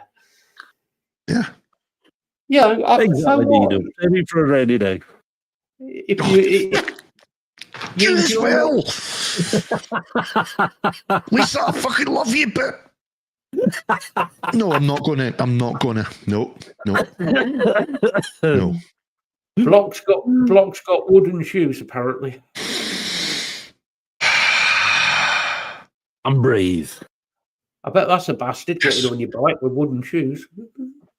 Love that, Martin. Just as I'm breathing, you said I'm breathing lightning. Bravo, sir. Bravo. That's comment of the fucking show. If we're going to say that people are overrated, Lisa. I have one person who I'd like to put up for a special award for overrated. Who? Metallica? No, the Ginger Whinger. No. Yes. No. Listen, I think he was a prick back in the 80s, 90s, yes. Since then, he has learned his lessons. And got worse. He was used and fucking abused by Metallica. That's where he got his fucking bee in his bonnet. There's another Rightfully so. Because that band literally... I think we can put Lars into the overrated category. Overrated drummers. Really? Do you reckon? Well, if he could keep time, it would help. Yeah. If he played the same fucking beat twice, I would maybe consider him as being a drummer, but no. Yeah. Can we try and play the same song that the rest of the band are playing, Lars? Mm-hmm. It's like that. I mean, I've not listened to the full album. I've not listened to the last 2 or 3 full albums of Metallica's. But what I did hear from the last album, what they put out as single. Take that back, Martin. Sorry, Lee. You fucking take that back, Martin. Roger Taylor's a fucking amazing player. Roger Taylor is a fantastic drummer. Where would I go with? I can't remember now.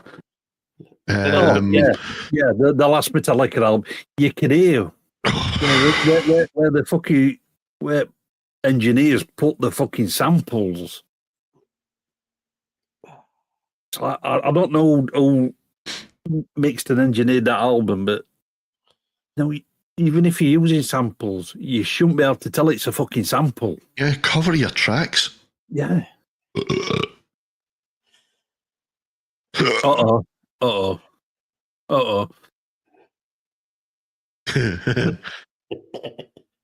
That means I might have to go down to move the mince pies and get some Wixie.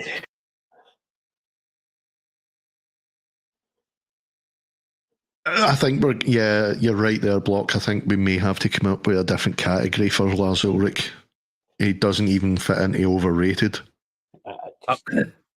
I know where we could put Lars Ulrich. Room 101. In the bin? Oh. I've got a few suggestions for where to put it. But we will get banned if I come out with them. Yeah. I can agree with you there, Martin. I mean, some music needs to be overproduced. The overproduction thing works for a lot of stuff. Yeah, it's got to be a certain style. If it's only used to cover up mistakes, then just get the original fucking mistake away from the fucking source altogether. Yep. That means get rid of Lars. That's never going to happen. So, not a bad suggestion, Bill. I was thinking more Lars Ulrich and Gene Simmons and insert Lars Ulrich. Anyway, moving on quickly before I say anything.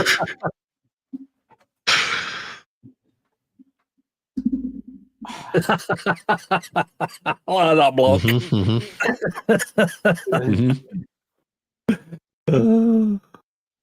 I like that one.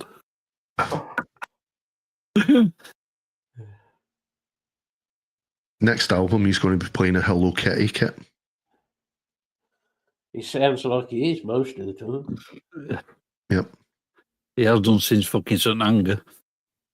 I mean, why spend that amount of money on a drum kit and then over-process it or just, why? just play an electric kit if you're not happy with the sound, if you're not happy with your playing, get an electric kit and it'll play for you. Cover up all your mistakes, Lars. Definitely, Martin. Portnoy, holy shit, yeah. Oh, yeah. Yep. And he can play a Hello Kitty kit. Yeah, And and a it Pokemon sounds kit. good. I don't know how he does it, but it sounds fucking good when he plays it. It's just...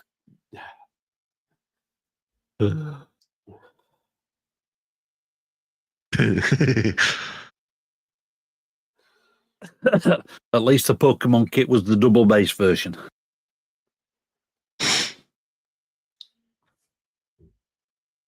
It cracks me up every time I watch them videos. Oh, do you know what kills me still? Watching the video of one where Lars's kit is the skins are basically mirrored. Yeah. So that he can sit and watch himself doing that.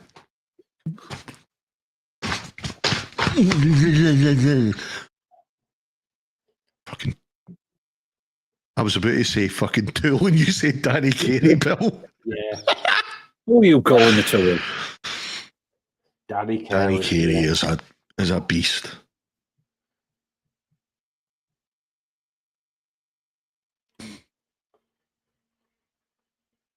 Another guy that's a beast with just coming up with weird sounds.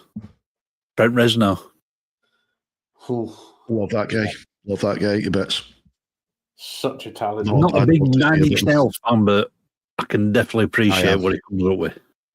Only recently I became a big fan. I always liked the odd song, but Trent Reznor, that guy is a consummate musician.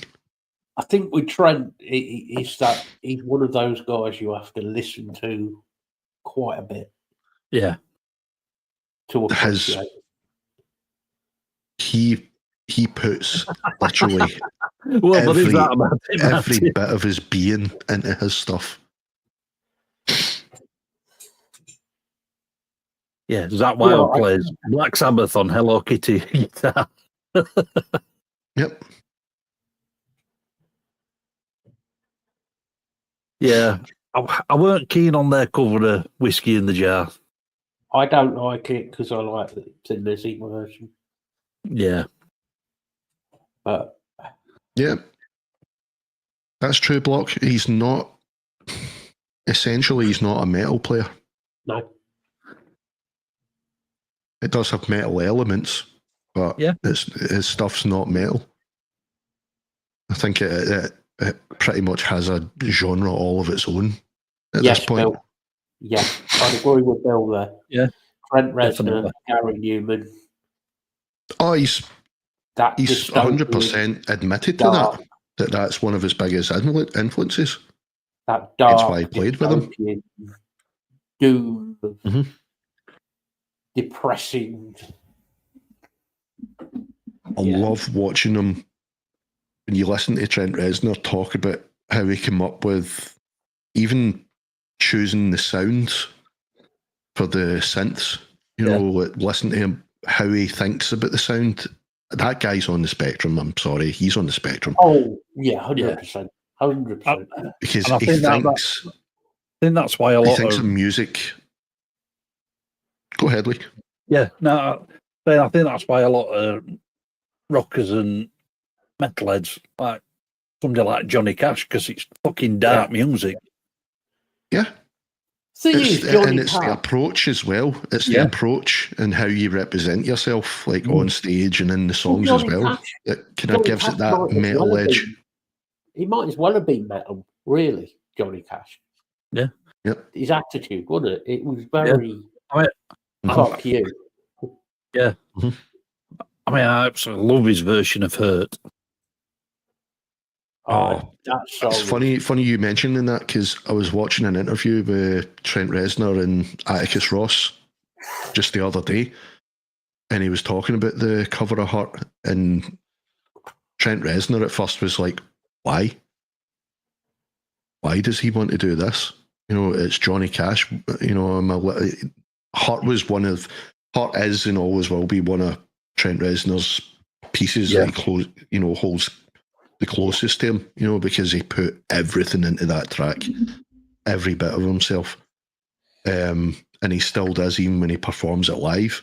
If you watch him, he's still in that place that he was when he wrote it. You know, he goes right back there. So he couldn't understand why Johnny Cash wanted to do it because of the subject matter. And then he was like, he obviously didn't know a hell of a lot about Johnny Cash at the time. Like most people, you know, not knowing a lot of his history. Yeah. The dark periods with the drugs and whatnot. But real dark shit in there. But then when I think he said he gets sent it was either a demo or a kind of pre-master recording of his version, and he went, oh okay. He still wasn't 100% sure, you know, whether to give the go ahead at this point. But then the guys had went ahead and they were just working on it, hoping that he was going to say yes. By which point they'd started making parts of the video, and he saw what the guy was doing with the video in relation to the song, and Johnny Cash, where he was at that point that he sang the song. That was him literally on his fucking deathbed saying goodbye and atoning for everything. You know, and as soon as he saw, I think it was one of the shots, it's the shot that fucking, even now I'm fucking getting choked up. Yeah. It's the shot of him sitting at the table and he looks so fucking frail. Yeah. And Jill comes over and she just places that, she's looking at him and you can just see it in her face. Even she's like, I know you've not got long. This is your epitaph, this track. You can see it in her. Yeah. And it's just the whole admiration, love, worry, everything in this one look and gesture. And that was the moment that Trent Reznor actually went, yep, give it to him. That's his song now. He made that his song. It's beautiful. It's such a fucking tragic song, but it's beautiful as well. Yeah. Yeah. Because, and one of the things that you guys might know this, but one of the things about the song that not a lot of people know about, the track previous to Hurt, it's a guy literally about to do himself in. Yep. That's what the subject matter of the song before Hurt is on the 9 Inch Nails album. And I think the method of self-dying that he chooses is gun. Yeah. And if you listen at the very beginning, people think that it's only at the very beginning of Hurt and at the very end of Hurt you hear white noise, and it's almost like a whistle. It's very, very subliminal, but it's an airy white noise, almost whistle sound.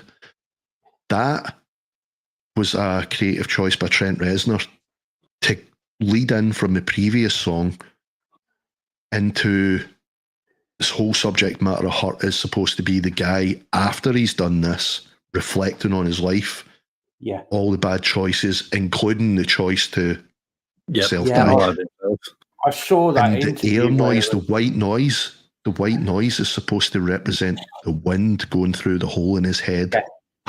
I saw that interview where Trent, and it carries on. If you listen, you'll have to really struggle to listen, but that white noise is constant all the way through the song. Yeah. The guy's a fucking genius, absolute genius. I used to hate him as well, and everything 9 Inch Nails represented. I just thought they were up their own arse, but then saw a couple of interviews with Trent Reznor and I was like, no, this guy's very, very fucking brainy. He is a brain box. I think people misunderstood him. Mm-hmm. I think I certainly did. He has definitely been through the ringer as well. Yeah, he's suffered a lot with depression and a lot of very dark. The other song used and abused is Rusty Cage. when he's talking, which is another mental health song. That is about the demons that you keep inside, and it's very much you listen to that track, Yep. and that talks about what people keep in here. And there's some dark shit in there about keeping stuff chained up and what you don't want. That's true, Martin. Yep, that's a bloody good track as well. That's one of my favourites. But I have to say, although I'm not a fan of his, I have to say Gary Newman's another one who's done a lot of stuff like that, talking about his own. I was never been a big fan, but he's done the odd track. I'm not a big fan, genius.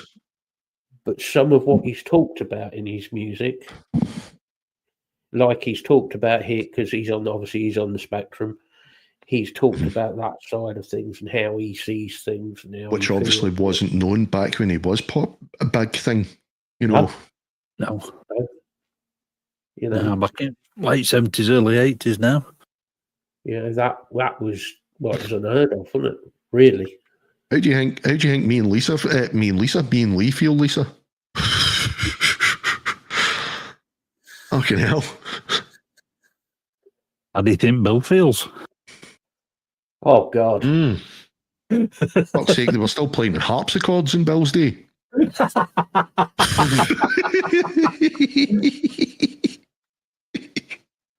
Well, the first album Bill actually bought was Bark.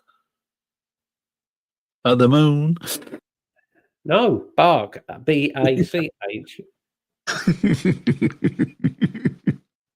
Not Chopping.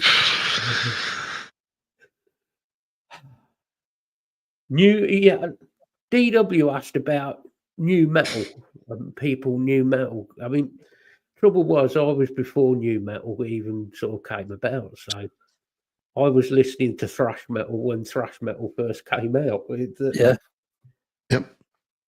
Same. I think new metal was a good thing because it brought people like DW. It gave him an introduction into the thrash metal thing, which now obviously DW made it more acceptable. And he's looked at the older stuff, and I know he's into that.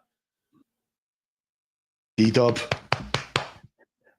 Yeah, boy, bass. Hello, can you go? That was Public Enemy, not Run DMC. It were Aerosmith and Run DMC. I knew what he meant. I knew what he meant. And then you had Ice-T. Technically, because let's face it, Aerosmith are rock and roll. Anthrax were the first ones to breach the divide. The first metal band. I tell you what, we did watch, I think it was yesterday. You know, when Anthrax were doing, I think it was during COVID, they were doing them sort of live videos. Yeah. Oh, the lockdown ones? Yeah, the lockdown ones. Yep. And they brought Chuck D in and they did the 40th or whatever anniversary edition of fucking Bring the good, Noise. Man. Yeah. It was better than the original. That version, yeah. I was like, fuck, this way is better than the original. Yeah. Mm-hmm. Doing it live. In fact, I'm like, yes. Most of the tracks they done for that series of videos were actually better than the originals. Yeah. Because Joey, you could tell Joey had really fucking locked himself away to get his voice sorted. Mm. Either that or they done about 40 fucking takes and just spliced the best of each. I don't know, but whatever it was, Joey was fucking solid and on point for every track, which just made it even better. Because he's the one thing that I will admit lets them down a lot live is Joey's voice. It's not what it used to be, and he was never the greatest anyway. When we saw him the other week, his voice has improved. Yeah, but that's because they've lowered the tunings. There were odd occasion he was slightly flat, but only semitone. Yeah. But it were only with a full fucking hour and a half. It was like, I think 2 places. Yep. Pretty good going, to be fair. Oh, Rob. Yeah. Rob Cargiano. Phenomenal guitarist. Volbeat, can't fucking stand them. No, I'm not up on a Volbeat. It is Volbeat to me. I mean, I like the idea, and every musician in that band are fucking phenomenal. Rob especially, because he, although he's left now, as far as I know, I think he's left Volbeat. Yeah, I was left, yeah. Because I was kind of hoping that he was going to go back to Anthrax, because when he was with Anthrax, fucking hell, they had some sound. But yeah, I think he's gone. Volbeat, I think he's gone back into more production side of things. Yeah, but Volbeat to me is basically just country music with distortion, and I fucking hate country. There's one or two songs of Volbeat. What's the one they done with Barney? They done one with Barney from Napalm Death, or he done it live with him. Yeah. That's a phenomenal track.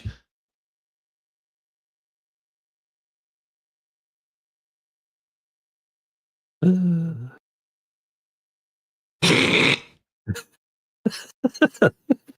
thought you'd like that. I'm the man. I'm so mad I should be put in detention. I'm the man. No. Oh, I've got that on 12 each somewhere.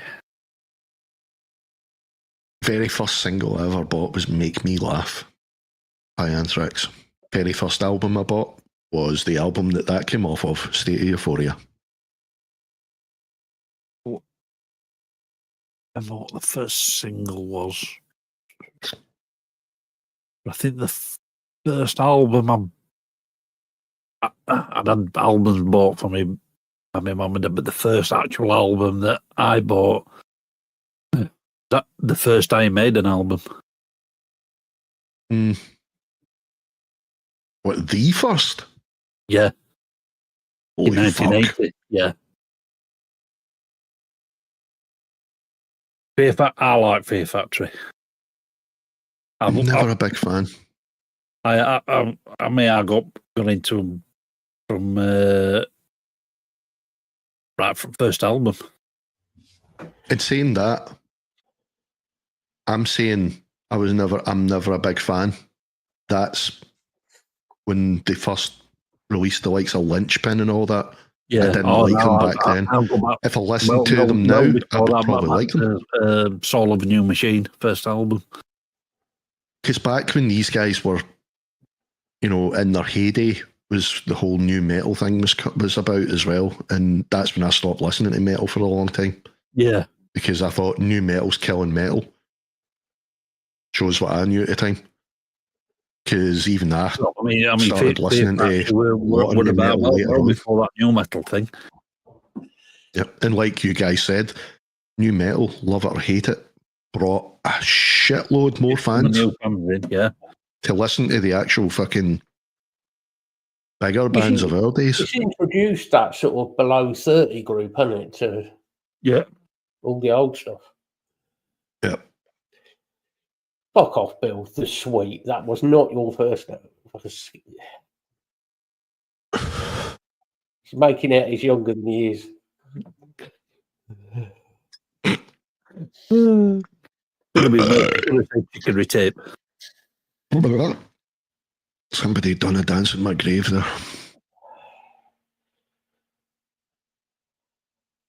But no, as I said, I mean, even the new metal stuff, I hated it when it first came out because it was just too different to any of the stuff that I'd been listening to. And it was getting more airplay, so I kind of resented it. I never gave it a chance. You know what I mean? I never really got into Korn when they first came out. I loved the single Blind. Yeah, Blind. Holy shit. That's so tragic. Slipknot I got into straight away. Absolutely. Hated them.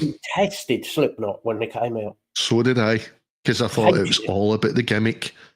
I was like, who the fuck gimmick driven. Who do you think you are? And all the attitude and the antics on stage, and all of that. And I was like, fucking bunch of wankers, you. And then I actually sat and started listening to it, and it was like, hold on a minute, actually. Yeah. See, that's probably why. Some of the heaviest shit I'd heard at the time when I actually sat down and gave it a chance.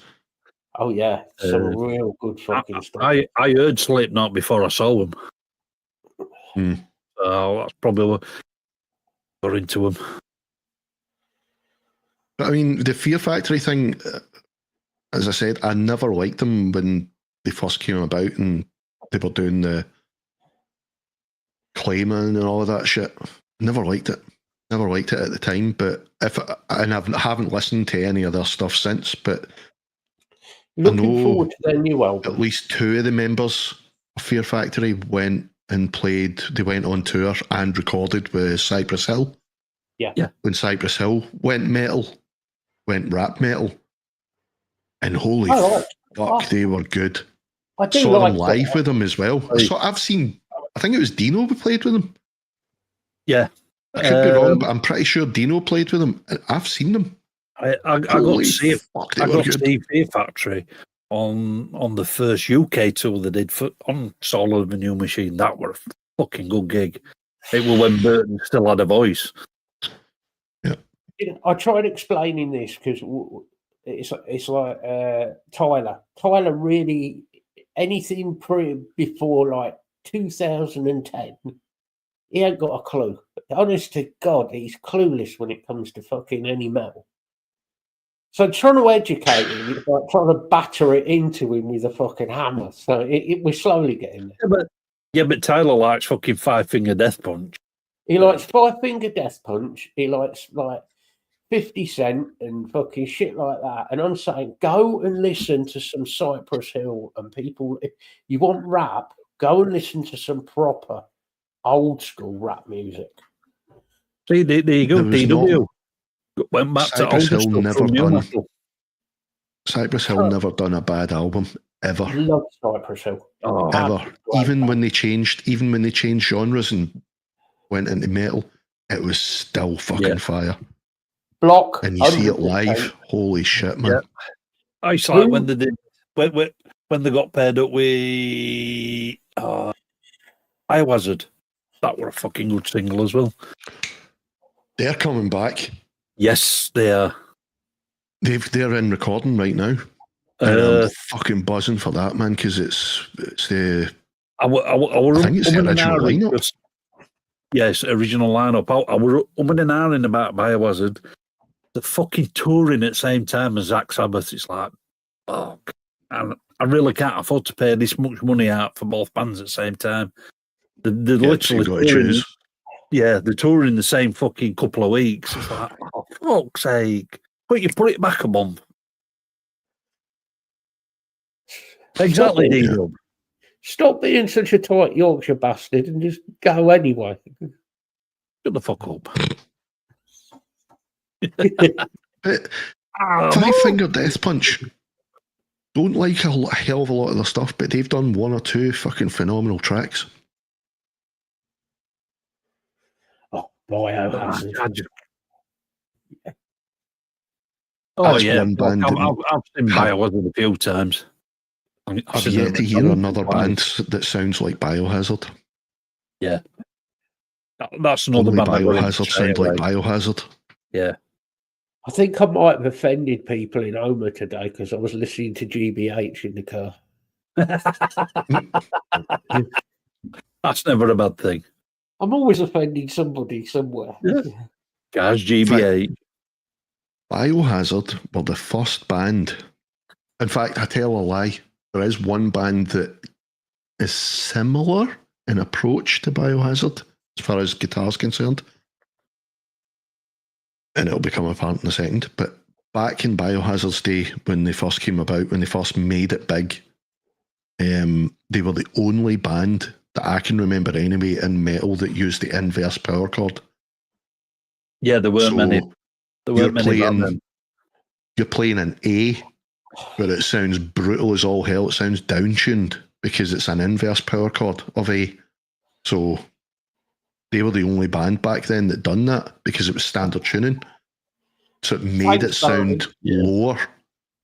Thanks for that, Martin. Silosis, though, use the inverse power chord because they're in standard tuning. Martin, there's no need for that sort of language. Put him in time out. Oh, Jesus. There's Thanks, no Martin. need for it. I fucking spent so long trying to forget it. God, what a load of shit. Ban him. Didn't the lead singer a crazy town? Didn't he die or something? He died the last couple of years, yeah. Yeah, I'm not saying overdose, I believe. That. You know, that's. I believe it was an overdose. And that's not. Obviously, that's not good. But yeah, it's no reflection of the band. But the band was shit.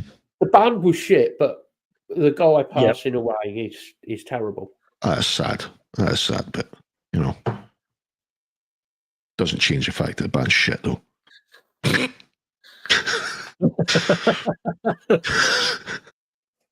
I know a couple of crap towns. One of them's Doncaster. That's a fucking shithole. Somebody needs to drop something on it. It belongs to Scotland anyway. We give it away to Scotland years ago. Yeah, and the Scots don't want it. Yeah, the Scots have been trying to give it back ever since. Yeah, Doncaster is Scotland. Yeah. Oh, we ain't shite. Give it away to Scotland. As an English person, I didn't know that. Formally apologise to Scotland on behalf of the English. I'm very sorry. Yeah. On behalf of the Scots, I'm sorry, but we're trying to give it back, apparently. Hey, hold on. Nobody Welsh in it. The Welsh could have it. Fuck it. I didn't know that. I always thought that Doncaster was England. I didn't know that it was, because obviously I know the history of Carlisle. You know, there's always been that. Yeah, Carlisle and fucking divide. You know, is it Scotland? Is it England? You know, I didn't know there was another one. Doncaster, I've been there a couple of times in my life. It's just such a dump. That's why they gave it away, innit? Yeah. Oh, yeah. Give it to Scotland, it's their problem now. Yeah. Somebody in Scotland went, oh, yeah, we'll have it. Yeah. Fucking hell. Apparently, it was King David I of Scotland and King Stephen of England agreed a peace treaty that resulted in Doncaster being coded to Scotland. Yeah, he did. Wow, I didn't know it was that old. Yeah. Fucking old block. Good I thought this was a recent thing. Nearly 900 years ago. Jesus Christ. Yep. Yeah, you're right, Block. Blackadder did in Series 2, I think it was. Yeah. He referred it to the Earl of Doncaster. Yeah. Right.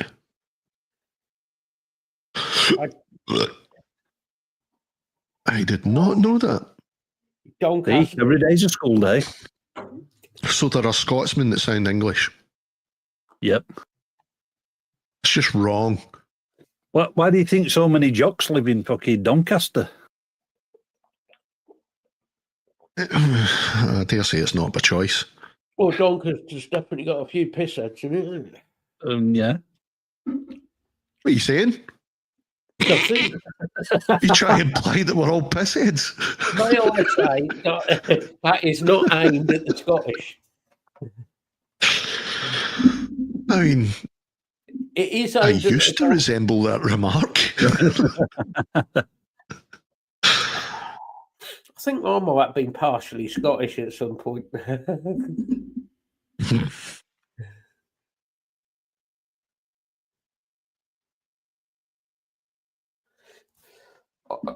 Wow.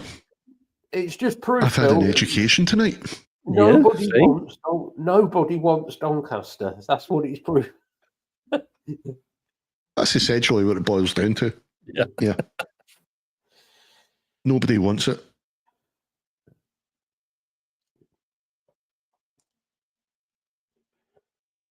Oh, wow. I've just found out that these mods are magnetically opposed. Ooh. See, that's two things you found out tonight. Wow. More I went to science. place this one down beside the other one, and it was tipping. And I'm like, why is that tipping? It was the push. It's Elon Musk. Clarity. There you go. These are big words for Science. this Saturday evening. It's Elon Musk's fault.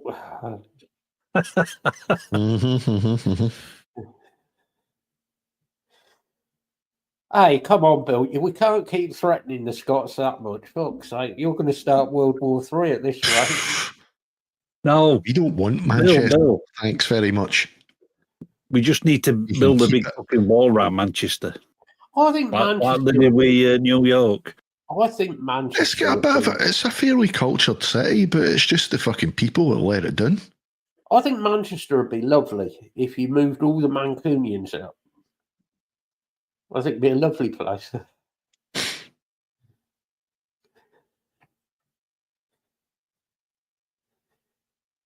Yes. Yes. Yes.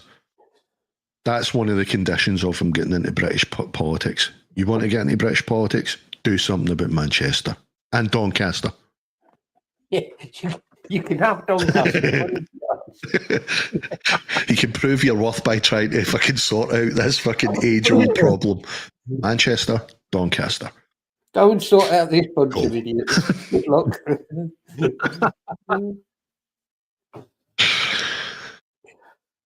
Oh, just in some remote island, Lisa. Yeah. Greenland. Give them sovereignty. We can drop them all off in Greenland. Yeah. So long as it's not this island that we're on, you can fuck right off with. We've had enough troubles here without them dropping any Mancunians off here, thank you. Either that or Isle of Wight. I don't think Mancunians would last long in Ireland somehow. Oh, what shame.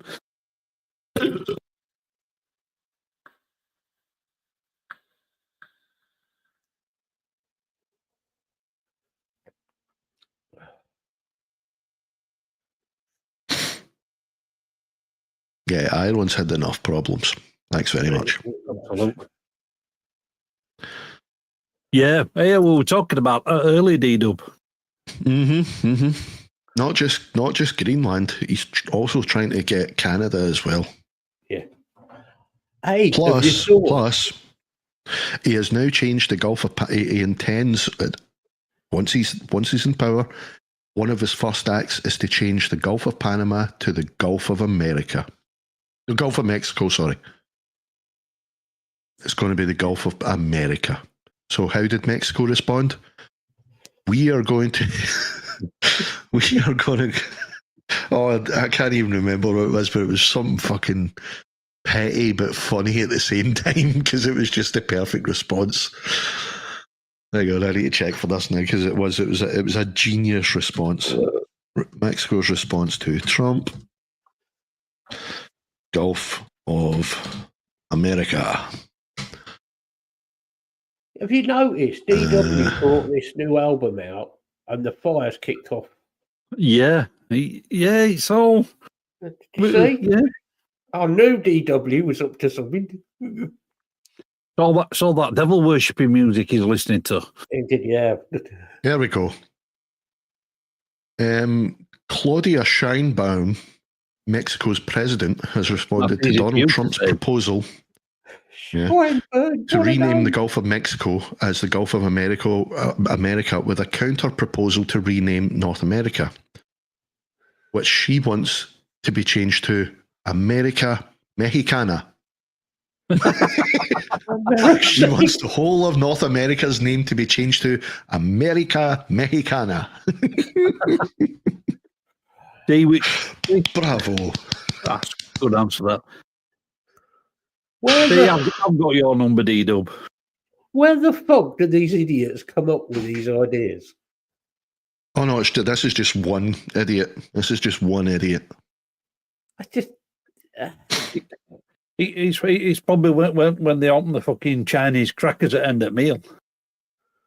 Well, they're definitely crackers, that's for sure. Well, yeah. Right, hang on. Right, you need to understand, Donald. It belongs to Denmark for us for a start. Greenland belongs to Denmark. Okay? Then Canada, technically, although it's technically sovereign, technically still belongs to the British. Yeah, because And it's the still Crown. part of the Commonwealth. So Donald is going to declare You're war. not getting it. Donald's going to declare war on the Danish people by. And the UK, apparently. So, working on that theory, he's going to declare war on what is technically speaking Vikings. Yep. I'm staying out of this one, mate. That's up to you. Off you go. Do you know what I mean? The guy's a fucking loon. He honestly thinks that throwing a shit ton of money at fucking Greenland's going to get him it. I mean, I saw an interview, he was doing a press conference recently, and he said they're not letting it go because, you know, they have all these rules and laws in place to That's true. environmental laws and conservation laws that prevent drilling. But we're going to drill. We're going to drill there. No, you're not. Not unless, like you guys just said, not unless you're willing to go to war for it, son. You ain't drilling. I don't know what planet they're on, but it's not this one.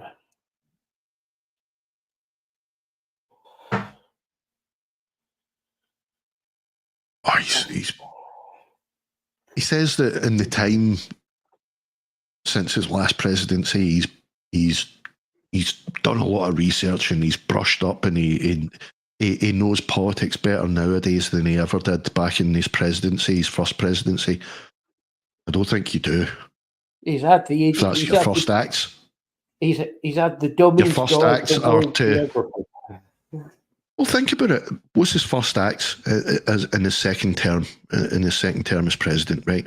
It's not right. Let's look at the country that I'm in charge of now. What can I do to help it? Instead, he's basically went, okay, fuck you guys.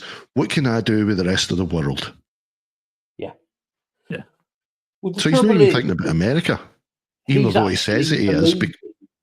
He's actually believing that thing of America is the most powerful nation in the world. He's actually believing it. It was never meant to be a democracy either. And it's not. It is not the most powerful nation in the world anymore. Not by a fucking long shot. I'm sorry to any Americans that are watching and listening, that this might offend, but this is fact. Go look it up. America was never supposed to be a democratic nation. It was supposed to be a constitutional nation where the people had the power, not one guy or a group of guys or women. That's not what the founders had in mind. They wanted the people making the rules, voting on it, not a group of guys and women away elsewhere in seclusion, away from people that they're supposed to represent, making the decisions for them. When you talk to when I'm talking to Tyler about the history of America and the history of his own country, he hasn't got a clue. No. Because he's not been taught. It's not taught to him. No.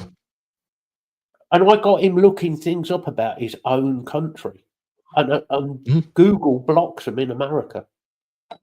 Fact. I was sending him articles. It's the education system as well. It's indoctrination at the end of the day is what it is. They make them believe their own fucking bullshit. They raise their citizens to believe their own bullshit. Yep. They don't give them facts, because otherwise they would be properly educated and know about the rest of the world, but they're very ignorant. Not their own fault. Not their fault. It's their education system's fault. They don't have a clue about the rest of the world. Case in point, a guy I used to know years ago played the Xbox Online with him years ago, and I said to her, he said, "Where are you?" He says, "What accent is that even?" And I said, "Scotland." And he said, "Do they even have Xbox in Scotland?" No, buckles. And I'm like, "I'm playing on an Xbox in Scotland, so clearly we do. Do they even have internet in Scotland? I'm like, I'm fucking talking to you. Listen to yourself.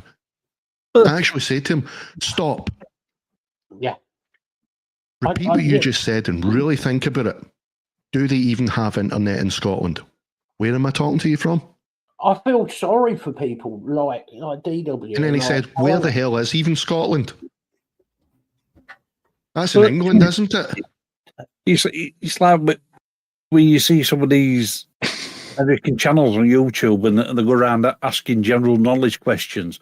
What's the capital of France? F. What the fuck? Well, Clarkson did it on one of his shows, didn't he? Oh, you twat. Thanks, D-Dub. I'm glad one of you agree.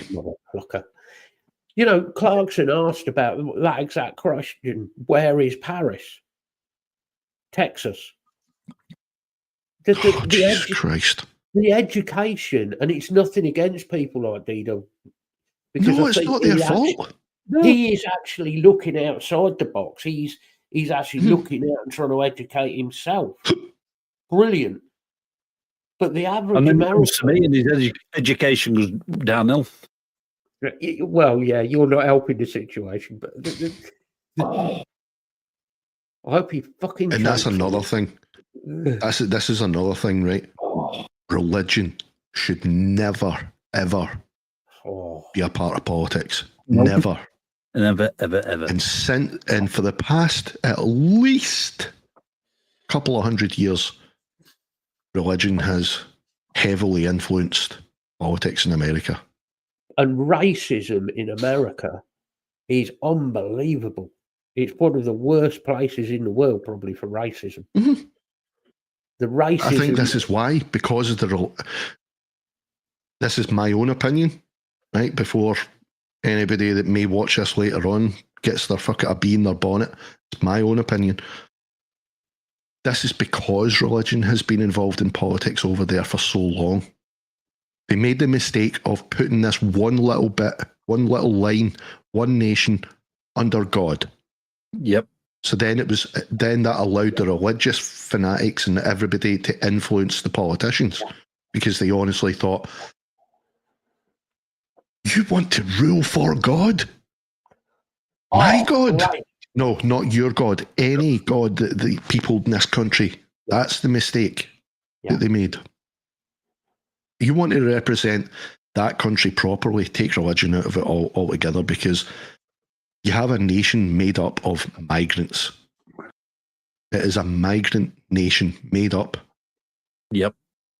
Wholeheartedly, 100% of, well, not 100% because you still have the indigenous, but say 80%, that's being generous to the indigenous, but 80% at least migrant population. So, and they're of different origins, different religions. So you want to truly represent the people of America.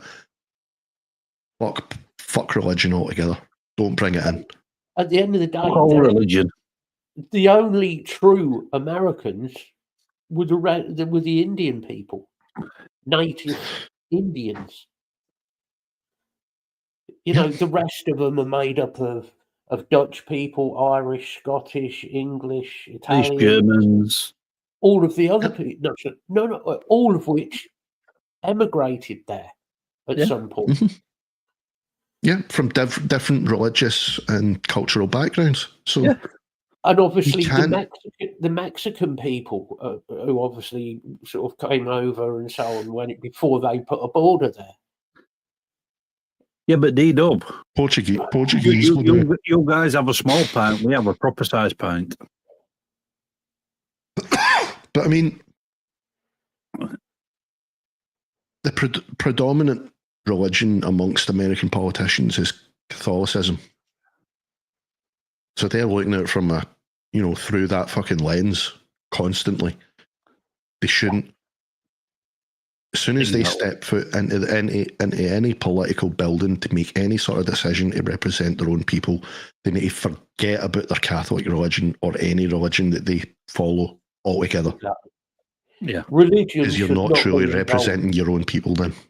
Yeah, religion should not be involved in politics ever. Ever. Like, I think most people know my opinion on church religion. I have no time for the church religions, organised religions at all.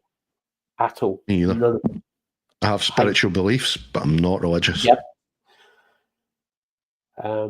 They cause a lot of problems.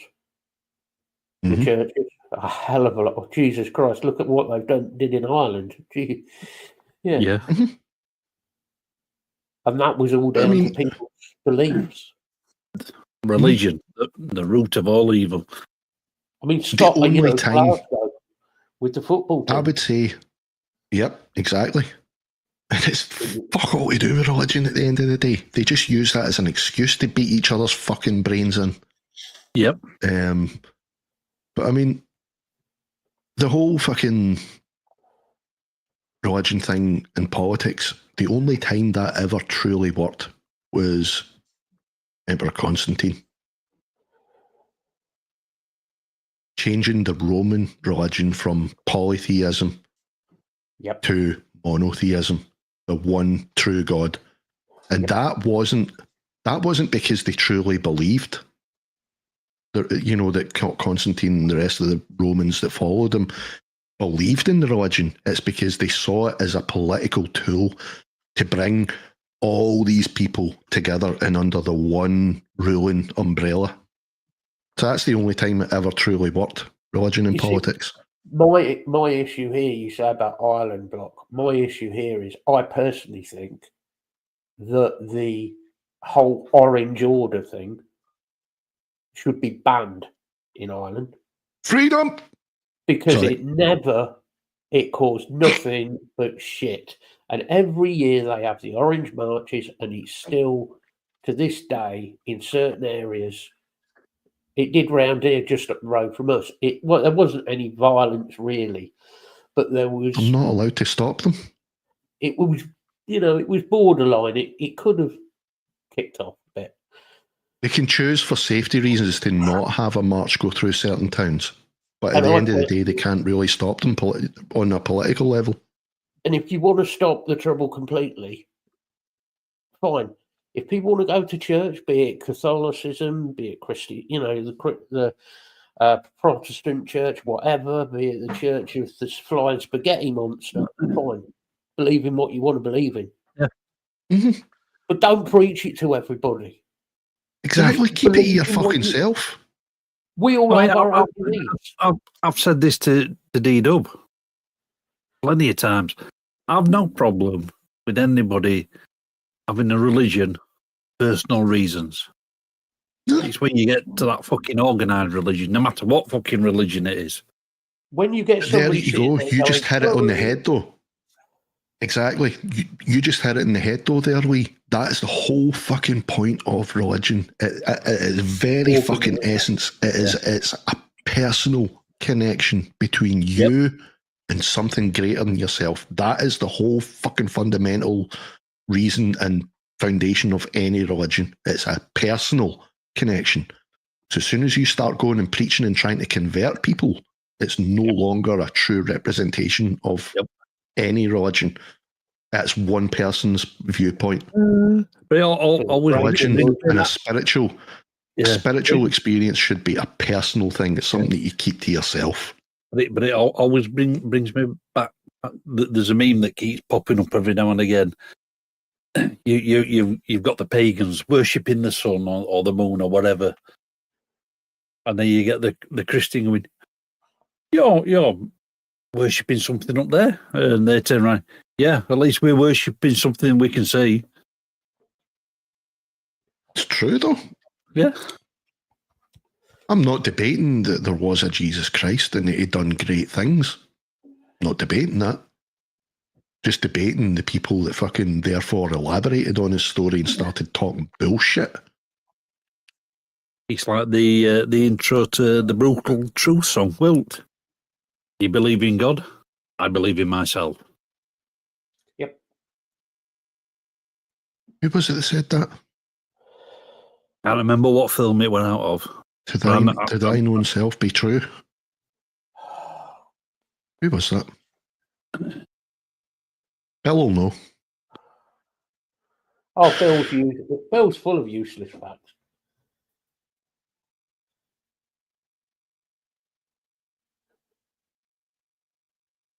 Exactly, D-Dub. And If you yet, need to dictate to somebody, then he... Nah. the only time Jesus ever said to spread a message was if it was something that just was... I mean, at the end of the day, what he preached was common sense. You know, you want a good life? D-Dub, Don't fuck your neighbour's wife. I know you don't preach. That's common sense. Yeah. I know you're Catholic. Not a problem. We've discussed this many times. There's certain things, yes, by all means, if you think people are not, you know, are doing something fundamentally wrong, yes, preach something to them, you know, because if you think it's going to do them good. Like I said, common sense. But when you're telling people to fucking believe that, you know, great things are going to come from this fucking magical guy in the sky and he's going to sort out all of life's problems and yada, yada, yada. All you need to do is just 100% believe in him and everything's going to be all cushy. You know. And what's the first that thing? Wasn't that isn't the shit that Jesus was preaching. He was talking real fucking things like, as I said, don't fuck your neighbour's wife. Be good to the animals. Be good to the kids. Yep. Do that, you know, just be a good fucking person. Go preach that. He didn't, you know. Well, it was then the other people that came. Crack on with your life. Yeah, it was the people, you know, say, I think the nearest to Jesus' crucifixion and death and resurrection and ascension or whatever that people were writing about him, except for the actual proper apostles' gospels, you know, were written at least 30 years after their fucking account. The greatest comical two books, comedy books, King James's Bible and King James's Book of Demonology. If you want a good comical read, that is fucking great. And you know the whole thing about what was it about homosexuality and the same-sex thing, right? Yeah. That was never once an issue with any religion, including the Christian, until the King James Bible. Yep. King James wanted a certain line changed, which was, thou shalt never. It was something along the. I've never read the Bible, right? So I'm paraphrasing. Don't lie with children was the original. Phrasing. It was basically, don't sleep with children. You fucking fuck nut. The King James Bible. King James wanted that changed to homosexuality. Don't lie with the same sex, because it offended him because he liked wearing Speedos. Oh yes. Yeah. Right. I mean, all this stuff that's going off at minute on. I'm going to call it fucking Twitter. I don't give a shit. Blah, blah, blah. Oh, it's statistics are 85% white males that are doing this. Well, yeah, it's a predominantly fucking white country. But my answer is, I don't care what colour, religion, group, whatever. All of them should be in prison. Not on fucking VP wings, in fucking Gen Pop. That was it, Bill. Yep, Bill just said it there. King James' Bible, suffer not a witch to live near. It was King James's way of getting rid of the pagans. Yeah, it was. That was a politically driven. Because he was scared. Change to the Bible. He was scared of the fact that the pagan religion has always been like, I suppose you just say almost a working class type of thing. It was of the people. Yeah. It was something that I mean, that is my belief is pagan. So I believe in that side of things, but there's nothing wrong that people go on about. Oh, the Druids they danced around fires and they did this and they did that. Druids were just the doctors of their time. Yeah. They were nature driven. Yeah, they knew everything about nature. They knew how to use things local to them as medical to help people. That's what they were. Even today, there's a lot of stuff that stems from paganism in chemistry and medicine. Without the pagans, and without Druids, half of the stuff that are medical cures now would not exist. Do you not find it funny, though, that was the original impetus? I mentioned it earlier. That was the original impetus for Constantine changing from polytheism to monotheism, and therefore Christianity formed, the Christian religion. It was because he viewed everybody that was under him and he was supposedly looking after as pagans. They were all pagans. They all followed their own beliefs. And he saw that as problematic, which it probably was back then, because, let's face it, the Romans were fighting everybody. Yeah. And everybody was fighting themselves. So he saw an opportunity and he went, okay, they've all got their own beliefs. They're all pagans, but they seem to all like this guy and what he represented, right? We could do one sweeping move here and bring everybody under the one umbrella, and which is exactly what he done. He pretty much, obviously, he wasn't 100% successful in eradicating paganism, because King James was still having an issue with it. Yep. A millennia and so much after, but it's funny that even King James was still having problems with paganism, you know what I mean? And tried to do the same thing as Constantine, and in doing so, fucked up religion beyond all belief. Oh, that's cool. No, that's cool, not. That's right, Mithraism, yep. There's still a lot of people following Mithraism, even after the formation of Christianity. At the end of the day, the pagan beliefs that paganism goes back 12,000 years, at least, that we know it's of. Not even a religion. That's the thing. It's just these people saw it as a religion, but it wasn't. It was a way of life to these people. It was, that was how they viewed their spot in the world was.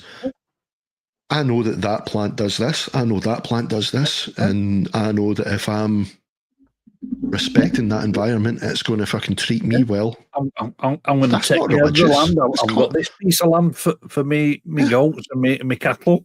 I've got this piece of land here to grow my crops on. I look after it all. We get fed throughout the year. Awesome. And you don't like sun worship? Well, I hate to tell you, but the sun's responsible for fucking everything. Yep. Yeah. Why shouldn't it be worshipped? Why have you got an issue with that? Do you know what I mean? That is gorgeous. You bastard. Can you taste the stout? Yeah, it's very subtle, but you can definitely taste it. It is, because even with the sherry cask whiskies, it's subtle, but it's there. Yeah. Exactly, Bill. It was a philosophy and a way of life. Yep. It wasn't their religion. Without belief in the sun, you wouldn't be drinking that. Absolutely. Mm.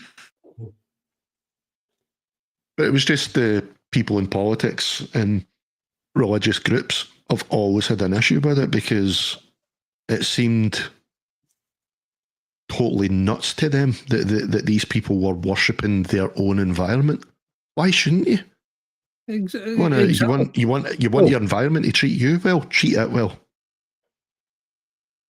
Like I've said to a few people, that's common sense. Religion is all about power and control. Same as politics. Yep. Mm-hmm. Always has been, right since that one time. That one fucking emperor, that's all it took. And ever since then, it's been argued, debated, changed to suit whatever person in power's, changed to suit their agendas, King James included. Yeah. Just a sad state of affairs that Bible still exists and is still held as the fucking Bible. I guess that does happen.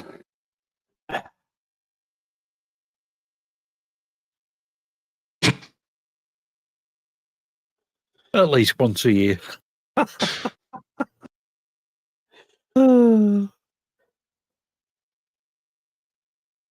Yeah, I have no, like you said, you guys have said, I have no issue with any religion. If that helps you to fucking live your life, good on you. Good on you. But just more power to you. Don't come at me and say that it's the only way that I'm ever going to be saved. That's the thing I like about D-Dub. Yeah, he's a Christian. Cool. He does it for his own thing. Yeah, good on you. But he still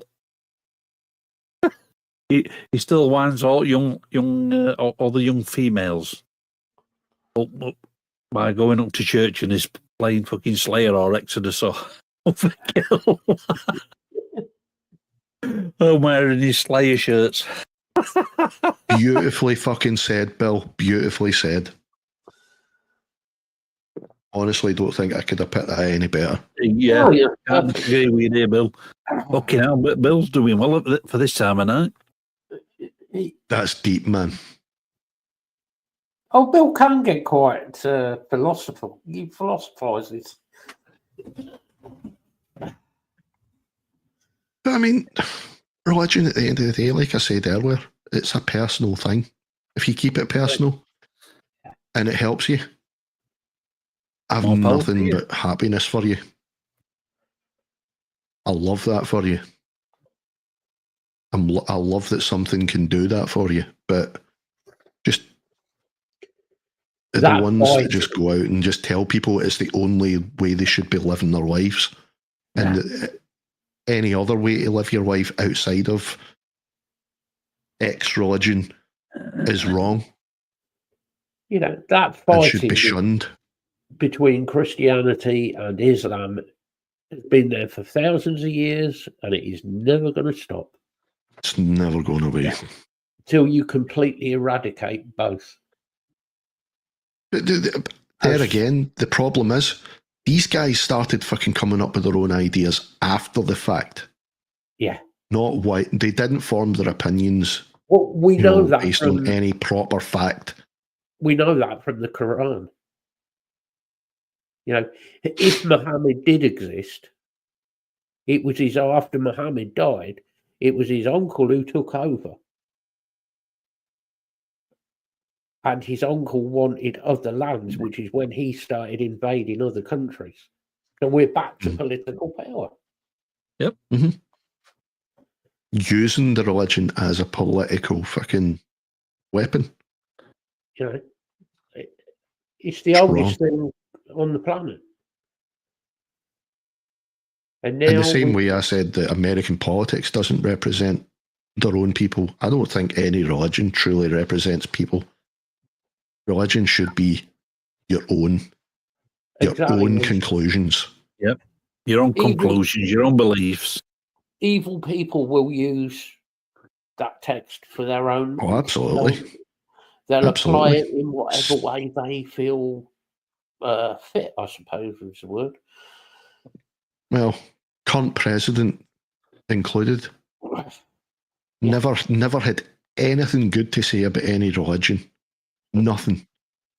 Supposedly has a bullet whiz by his ear, supposedly through his ear, no scar. And all of a sudden he's saying that he's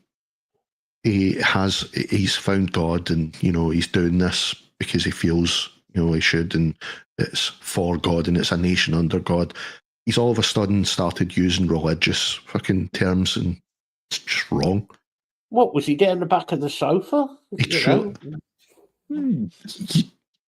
And you know, anybody here with an ounce of common sense knows when somebody is 100% in their convictions.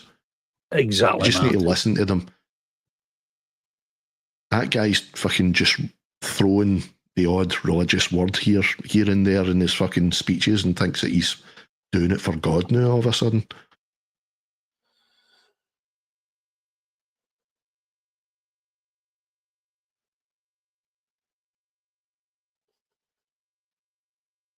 Yeah. The way he's going, Bill, he is going to end up in a bunker, not a golf bunker. Was it a real golf course or was it one of these fucking 8 golf courses? Maybe he was playing like crazy golf. Because that would sure as hell suit Trump. Hey, if he thought it was going to help his game, maybe he thought it was going to help his game. You know, all power to you, but just fuck off with bringing it into politics, man.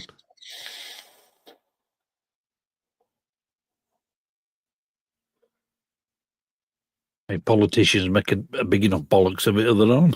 Am I bringing fucking religion into it?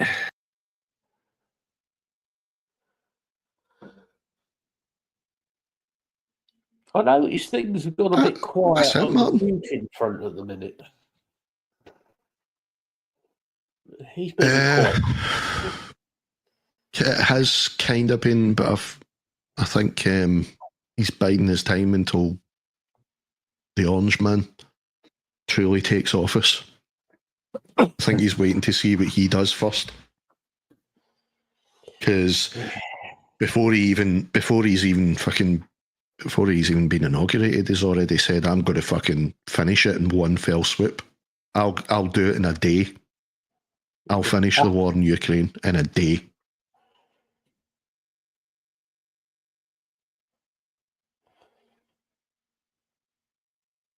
Yeah, Scottish don't fucking want that fat fuck. Fucking get enough of them in our own country, but fucking a fat fuck with idiotic beliefs and fucking ambitions that smells like shite. No, American can keep him. Yeah, you've already had fucking Nicola Sturgeon. Oh, fishy Nick. Yep.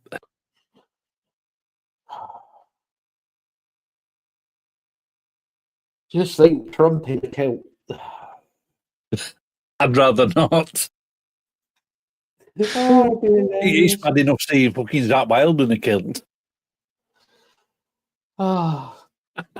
He would never get away with a kilt because he would actually see the shit dropping at the bottom of it. The man has no control over his bowels, apparently. Hi, Ronald. It's a scary thought, isn't it? Oh, it definitely is. He has shit coming out of both ends. He can't control it. Literally. Sounds a bit like Stanley.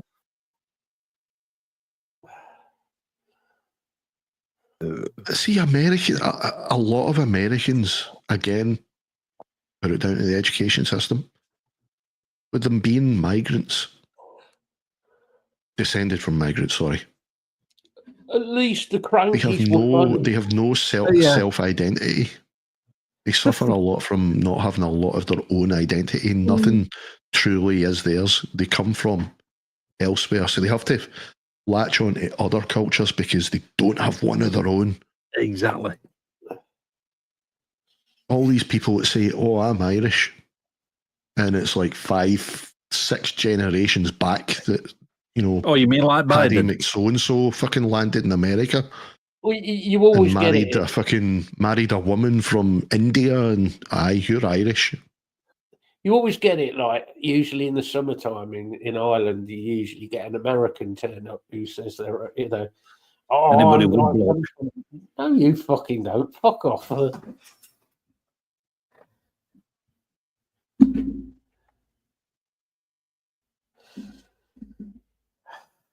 Fucking fish sleep sturgeon.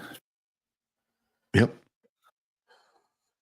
But yeah, block. I've heard that from a lot of people. There's people that can't stay in the same room as him for long because he genuinely smells of shit. He has some sort of bowel issue, and that's why he looks. I mean, he's a big guy anyway. But if you look at him around the midriff, round about there, you'll see there's a lot of padding, special pants. Dinner for men. But it doesn't hold the smell in, unfortunately. Holds everything else in, but it doesn't hold the smell.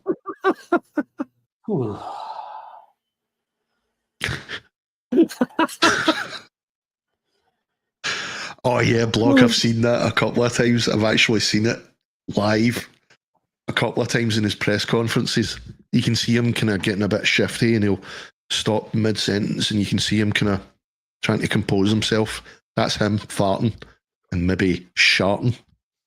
Oh. A couple of times I have. Honestly, I swear to God, Matt, there's a few times it's happened live on TV. Well, that's and you can actually... Once you get past 45, never trust a fart. Oh, absolutely. I know that one all too well. But yeah.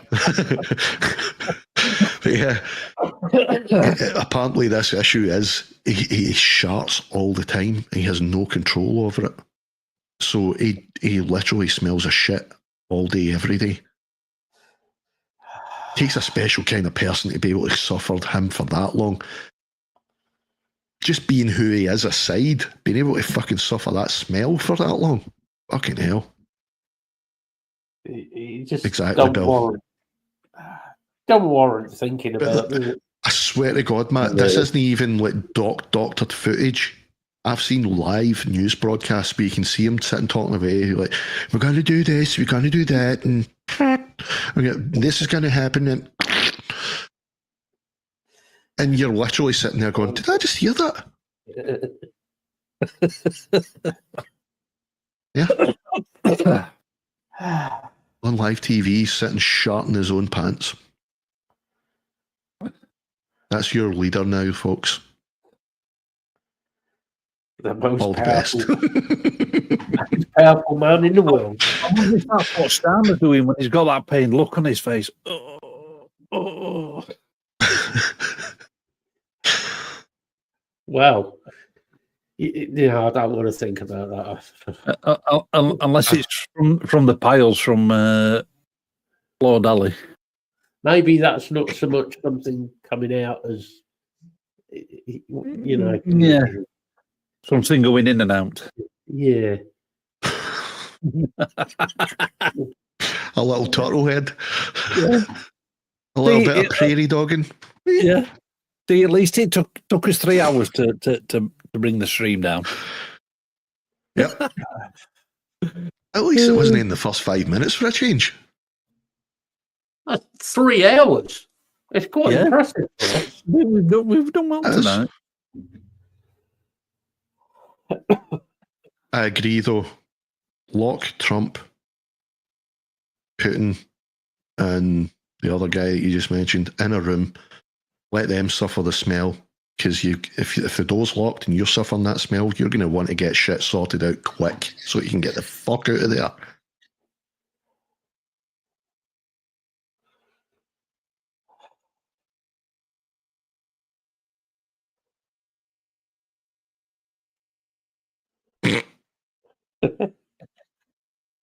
Cat cock womble. That's a new one.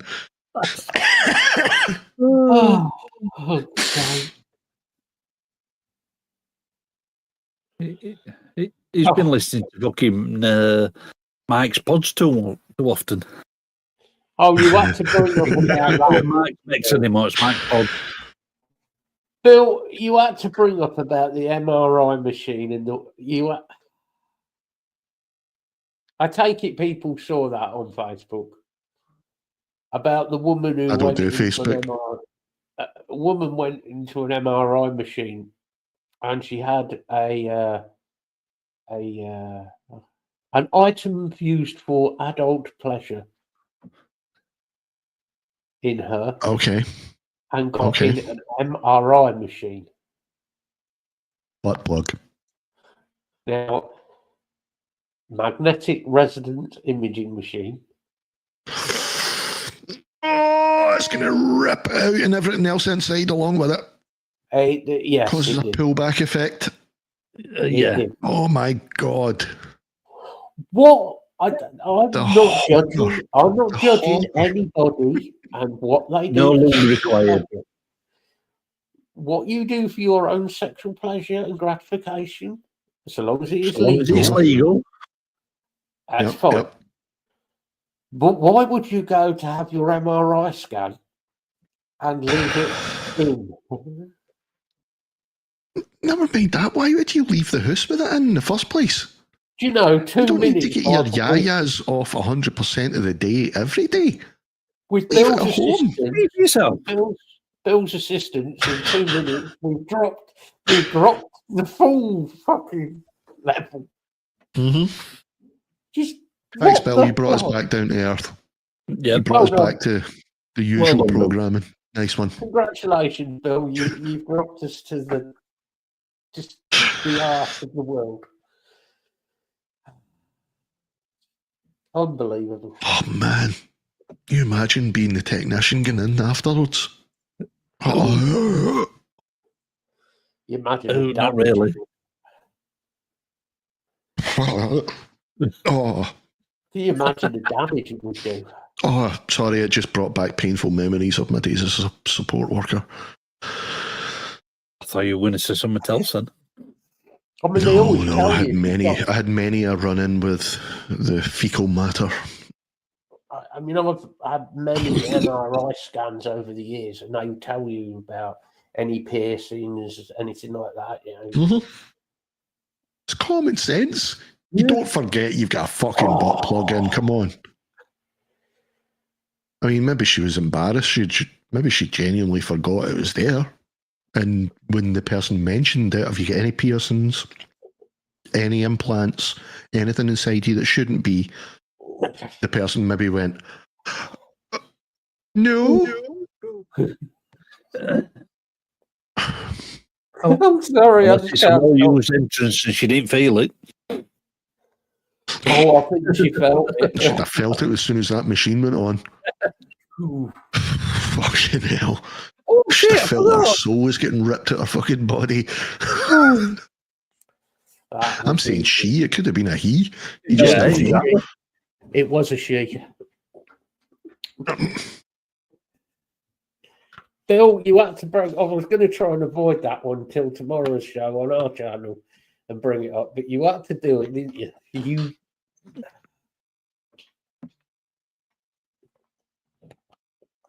I'm going to bring that up again tomorrow on our show, I think. Well, if you don't, I will. Just to see Tyler's face. He might still be listening, in which case he's already heard it and probably still laughing. Yeah, but even if he's heard it, he'll still do the fucking sex doll face. Oh, fucking Tyler's sex doll face. I accidentally slipped and sat on my phone. Yes, you did. Mm-hmm, mm-hmm. Why do you want it remotely turned off then? I can't reach the on-off button. Mm-hmm, mm-hmm. And nobody else is willing to do it for me. That speaks volumes. Hold on a moment. We'll just send in a message. Do you know what that reminds me of? You know, Nick does the, what do you call it, the movie watches on Thursdays. Yeah. Mallrats was the last one. Mm-hmm. And it always, that just reminded me of the story that Brody tells at the beginning of his cousin Walt, who goes to the vet and asks for, or the doctor or whatever, and asks for the cat to be removed from his anus. And the doctor says, how the hell, why the hell did you put a cat up your own ass? He said, well, I needed something to get the hamster.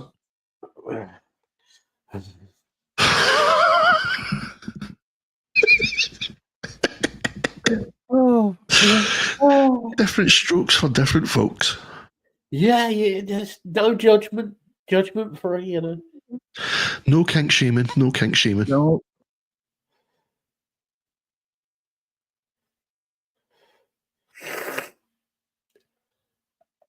I hope the phone was in your trouser pocket. Hey. Oh, I'm sorry it didn't happen. Yeah, exactly, because I don't believe that. Nokias are fucking invincible. Yeah.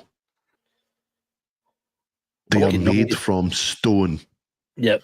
Especially the fucking 3300 series. 3310? Mm. You could send that to the sun and it would survive. Yeah. I'm thinking maybe Block had his phone elsewhere. Well.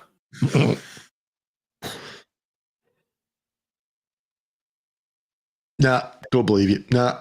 No. As Lee said, photos, or it didn't happen. Yeah. I have never seen a destroyed 3310. Oh.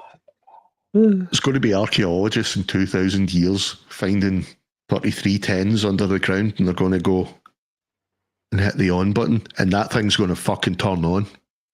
Yeah. You have 110 messages. All from fucking call centres. You are 110,000 Ugandan dollars. All I need from you, sir, is your bank account details and sort code. And we will send you the monies as soon as possible. But first, you need to go and buy some Target gift cards. And that wasn't me doing an impression of a Ugandan. That was me quoting from Phone Jacker before anybody gets their knickers in a twist. We shall now be getting death threats from Ugandan. Well, we've had it from everywhere else. We've had it from the as soon as they've finished typing the death threat, they'll go, but to be fair, he's got a fucking point. We do ask people for a lot of money all the time.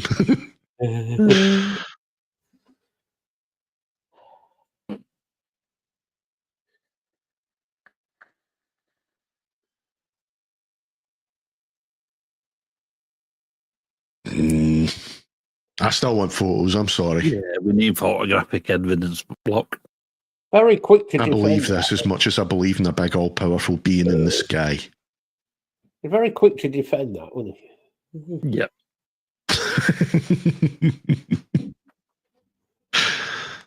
No, nothing's ever truly indestructible anyway. It's just that thing seems to be.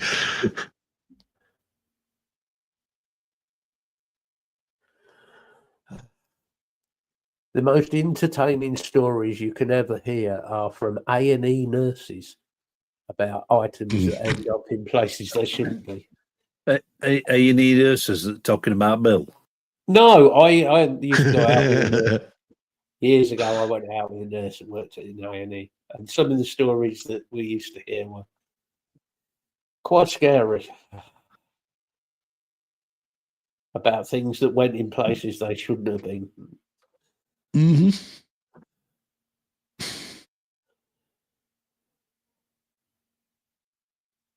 Yeah, that's true, Martin. I truly disagree with your interpretation of our nation.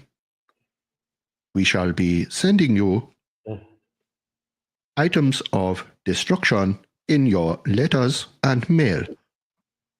Would you also like to win 1 million Ugandan dollars?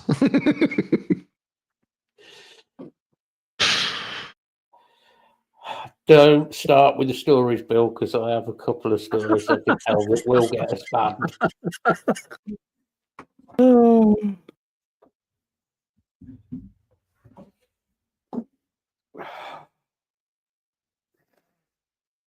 Now, you say when they finish a shift, Bill, is that a euphemism? Well, you never know with those. Is that what you call pillow talk, finishing a shift?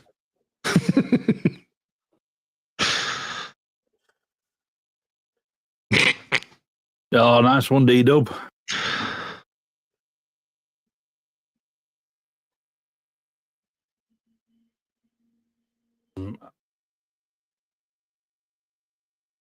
I'm just working on a couple of things for extinction level event drums. I think that's the only one of Ugratones I own.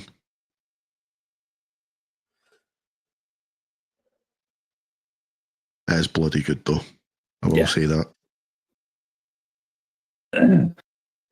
It's like I said in that video a couple of weeks back. I like the Ugratone stuff because it's as raw as you're going to get from any drum company. I don't care who it is. Yeah, there is still some processing in there. Oh, you don't have to wait that long, Bill. I can insult you now if you want. Hey. You've been insulted in worse places. Not many. Oh, fucking hell. But now the thing I like about the Ugratone stuff is you can put your own stamp no matter which preset you use. Yeah. Whereas when you use the process drums, basically you only do is a bit of EQ just for taste. Mm-hmm. I've used it on stuff, but see, I'm one of these guys. See, like, what it depends what it is I'm recording. Yeah, I'll use different kits for, But that's it. But that's what different I do. Kits and different plugins for drums. Yeah. I'm saying I'll use different drum plugins just to keep things fresh. Mm-hmm. So it's not sounding the same every time.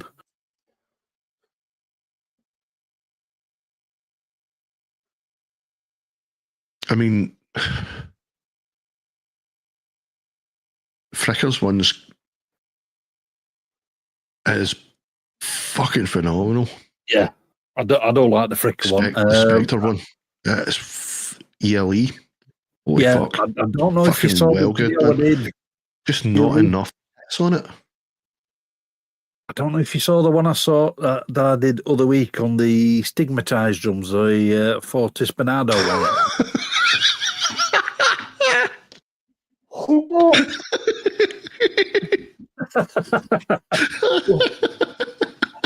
Fucking hell, Will.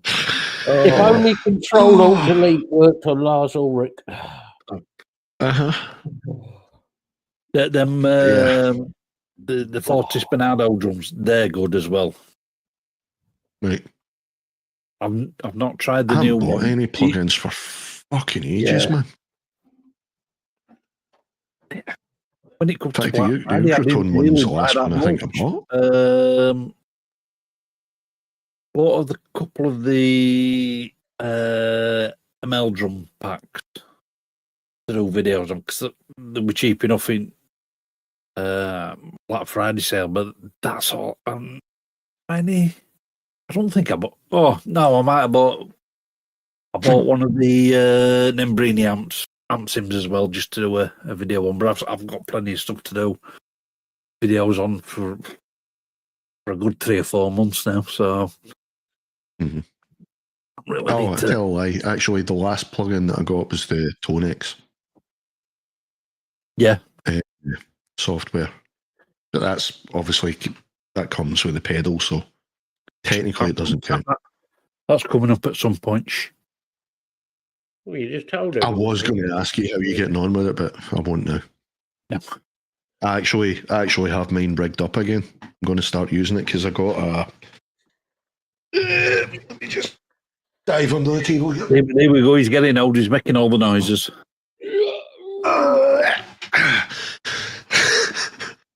Got myself an expression pedal, so I can put that into the Tonex and control all my whammies and stuff.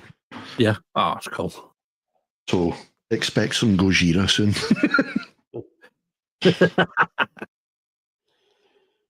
Oh, the kits you can play with, we just using the sticks. Yeah, I've seen them. Sticks. I've Interesting idea, it. but they're a bit bulky, those things. If it's the same ones. I've maybe refined the design since, but I don't know. It's like anything. If it's new, give it a couple of months, a couple of years, it's going to come down in size, isn't it? Yeah. That's the good thing. If I'm writing my own parts, I use the atom control. Oh, nice. And nice. I What was that? But actually, I think it would round about £99. But that would have, because I've been looking at the been looking at the Akai stuff. Yeah, Jesus, it's a similar sort of thing to Akai. You know what what's it called? The Launchpad. I think it's one of them. Obviously, I do like electronic stuff as well, so it'd be really handy for that kind of stuff, for triggering samples and stuff. Yeah, you can trigger samples with this. It also works with, you can, any DST that works with MIDI, that will work with, or what I've tried out so far. So I've tried it with a couple of different drum programs. I've tried it out with a couple of different sort of keyboardy synthy stuff in Studio One, and it works with them. But they also do a version that's got a normal keyboard with it as well. So I think you get about 8 pads and the keyboard. Because that's how I do my drums. I just use my keyboard. Yeah. But it'd be handy, having the pads, because, they're obviously velocity sensitive as well. Exactly, yeah. I just offended myself, sorry. Yeah, so what I'll do when I'm writing parts with that is I'll start off with kick and snare first, and then I'll start adding everything else in later. Yep.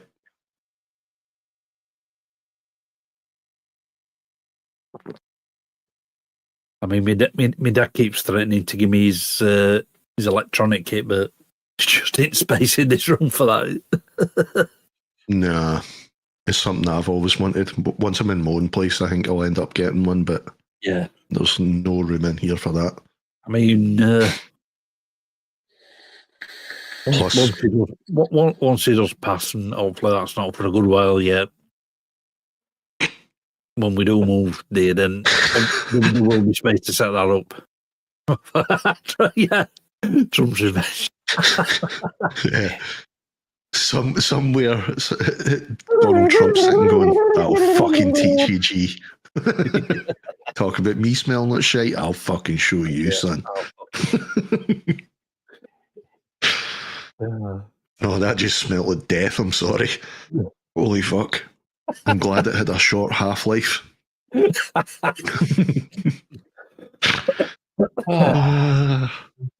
I'm so glad they haven't invented smell-o-vision yet. Yeah, we don't need that. Yeah. The show would have just fucking ended right there. Trust me.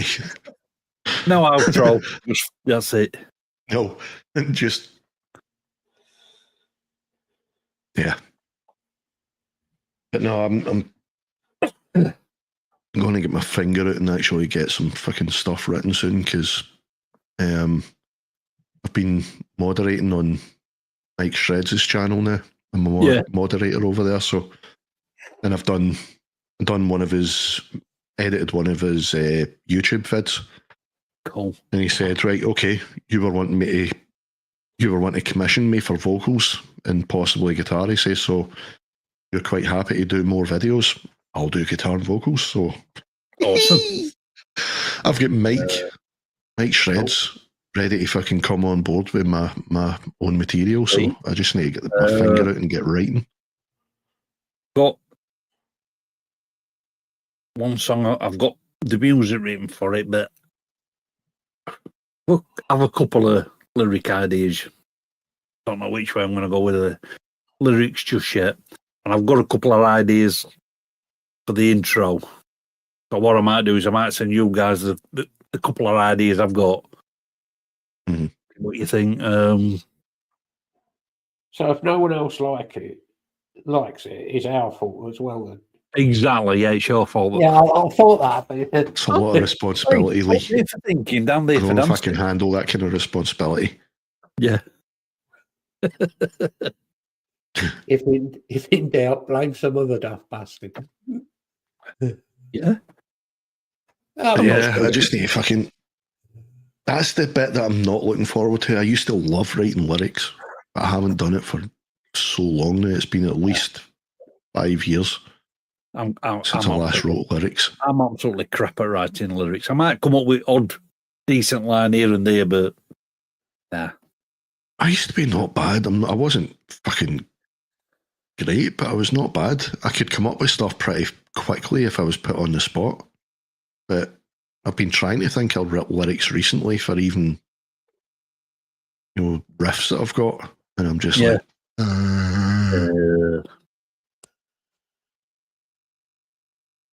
yeah. I've got the whole lyrics writing process. In metal these days, I've noticed there's a lot of bands that just love to have a thesaurus for breakfast, lunch, and dinner. Oh, fucking hell, yeah. Before writing lyrics. For crying out loud. Just write. Just write what you're feeling. Yeah. You don't need to throw in all these fucking big, long words just to impress people. I thought about that, Martin. It's funny. I know you were probably joking, but I have actually thought about using something like AI. Type in a concept and see what it comes up with, and then just edit and put my own twist on whatever it comes up with. I've thought about that, but it would need to be decent because, I've seen AI's lyrics and it usually involves neon lights a lot. For some reason, AI is obsessed with neon lights. Probably been listening to a lot of fucking Dio. I don't know. There's an app called Suno, which is an AI songwriter. You type in genre, what you want it to be about, instruments that you want heavily featured in it, and it'll produce a song and lyrics. And it'll have like an AI vocalist as well, which is, since its last update, is actually sounding pretty decent. But the actual lyrics, though, there's a lot of, let's say, for talking sakes, I typed in, write a song about Donald Trump trying to get his way into politics in Greenland, right? And it'll come up with, it'll mention Greenland, it'll mention Donald Trump, but it'll probably say Donald Trump and his neon lights. Why the neon lights? Practically every fucking song that Suno comes up with has got neon lights in there. Oh, I might have to write a song called Neon Lights now. Because Nick uses that one a lot. Suno. If he gets a raid on his channel, on his Twitch channel, he'll write the streamer that raided a Suno song and play it for them and send it to them if they want it. And almost every fucking time, I swear to God, almost every time it'll be Josh and his neon lights, and for fuck's sake, no the neon lights again. I know you're AI, but have you got no imagination? That's an interesting question then. Lyrically, who were great writers of lyrics? Geezer Butler. I know it doesn't Steve have Harris. to be metal. Steve No, it Harris, doesn't have to be definitely. metal. Yeah. Trent Reznor. Yeah. Trent. You want somebody that can convey a mood? Trent Reznor. Yeah. Somebody who I think has always been underrated for me was Lemmy. Lemmy, yeah. Lemmy, as much Barney as Greenway. Believe it or not. Yeah. Yep. Barney Greenway. I don't completely different genre. agree with his politics, but he does write good lyrics. Danny Filth. Yeah. Yep. Different genre. Tim Armstrong or Rancid. Yeah. He's a bloody good lyricist. Yeah, I mean... very, very poetic. Yeah.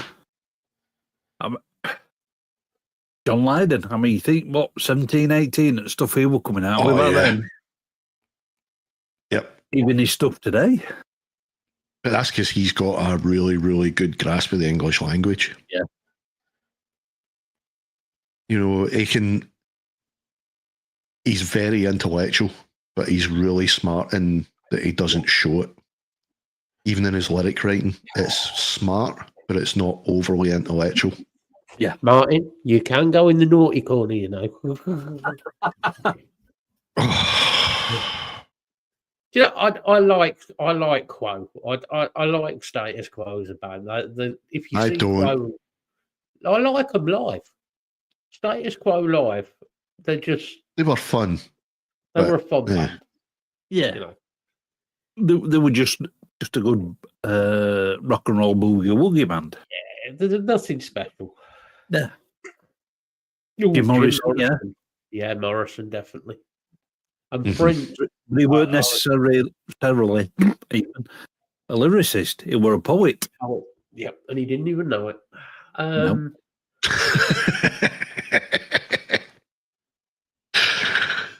I was never a fan of Bobby. That were Murray's music than his lyrics.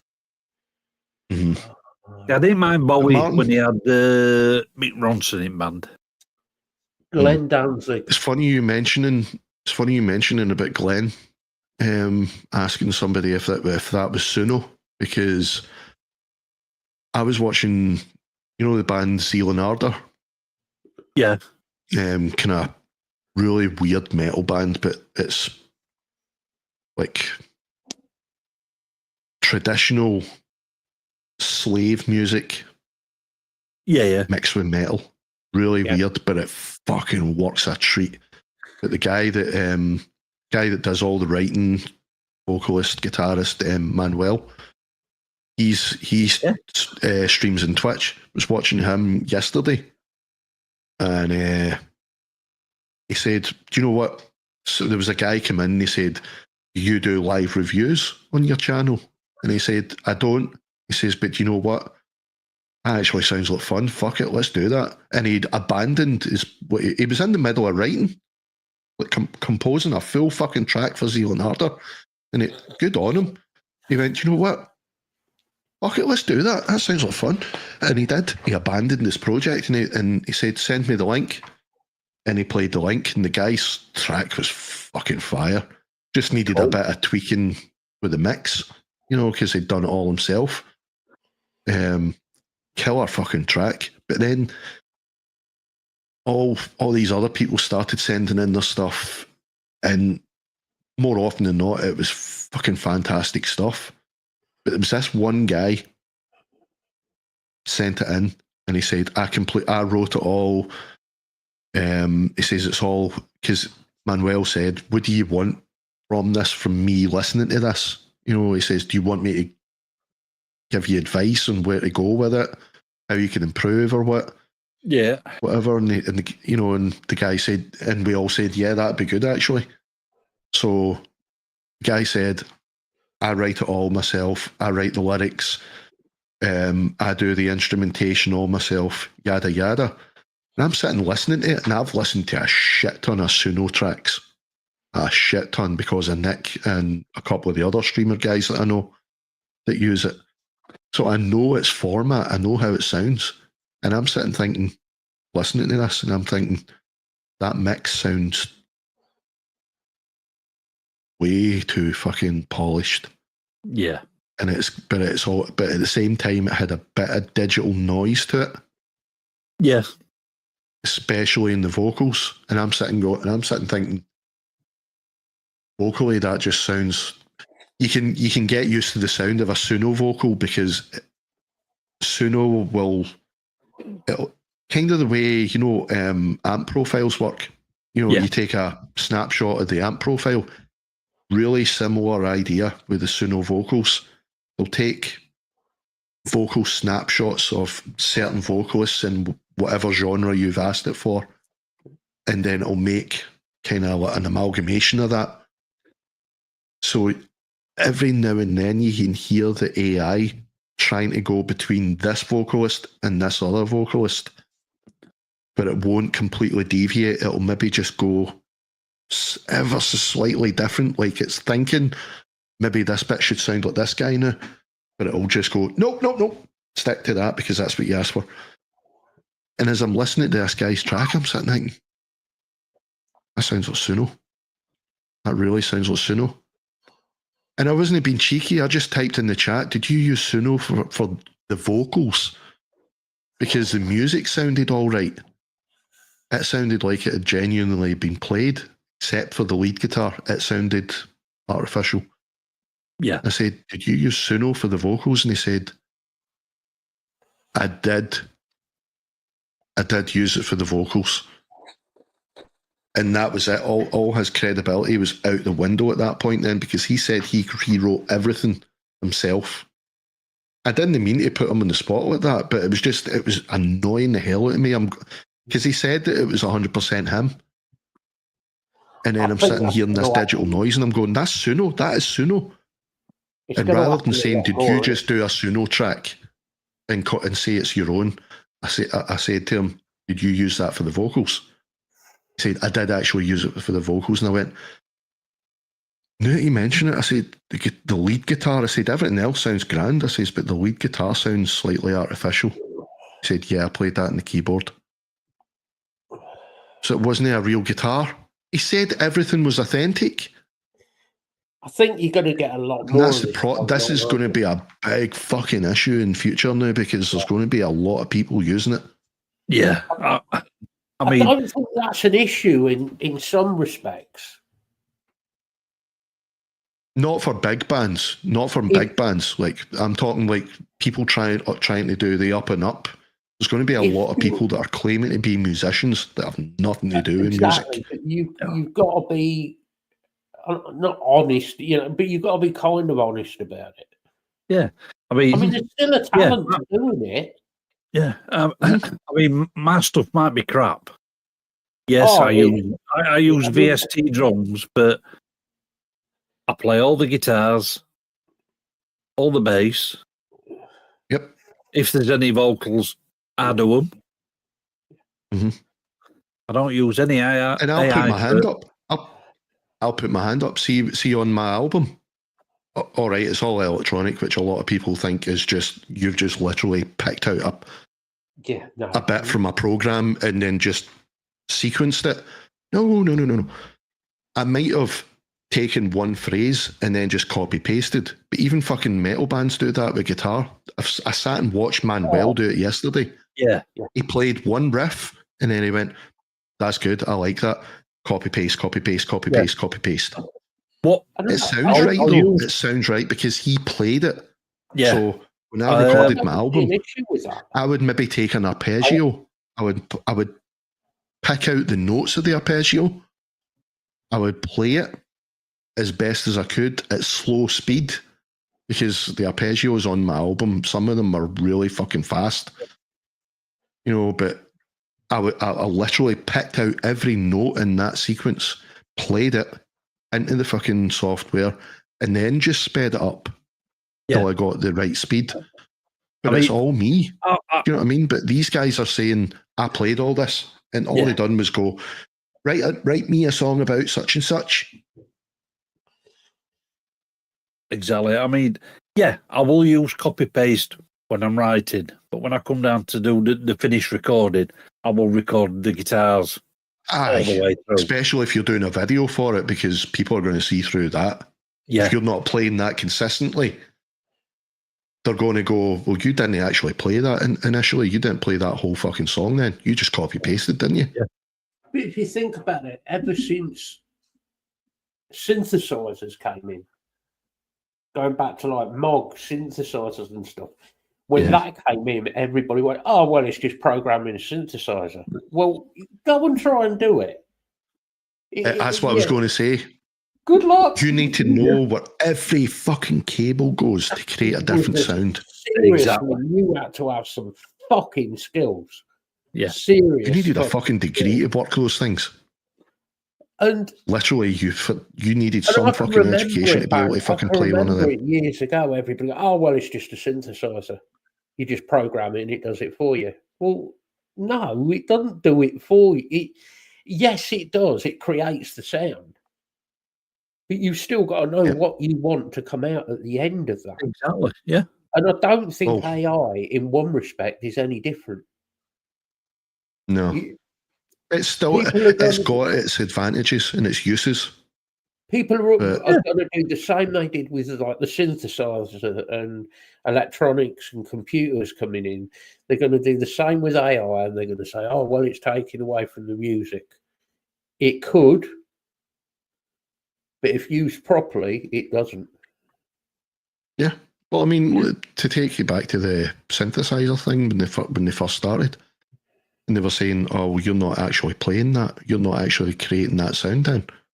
Emerson, Lake and Palmer, they knew the guts of those machines, literally the guts of them, to be able to play live and get a dagger and literally plunge that dagger into a specific point on that synthesizer to create a different sound. They were using daggers as patch cables. Whether you like the guy or not, early Roxy music. Kraftwerk. Mm-hmm. Kraftwerk was one of the first, right? And people, you might not like Kraftwerk. I mean, it's definitely not metal. I was raised on it, man. Different genre. I like Kraftwerk because the skills those guys had. Fuck me, you listen to that now. They had a fucking proper vibe. How the fuck they did some of the shit they did. I mean, they were phenomenal. The tonality of the sounds they used, as well as the feel, because I mean, some of their mixes, you could fucking properly feel it. Yeah, absolutely unbelievable what they were managing.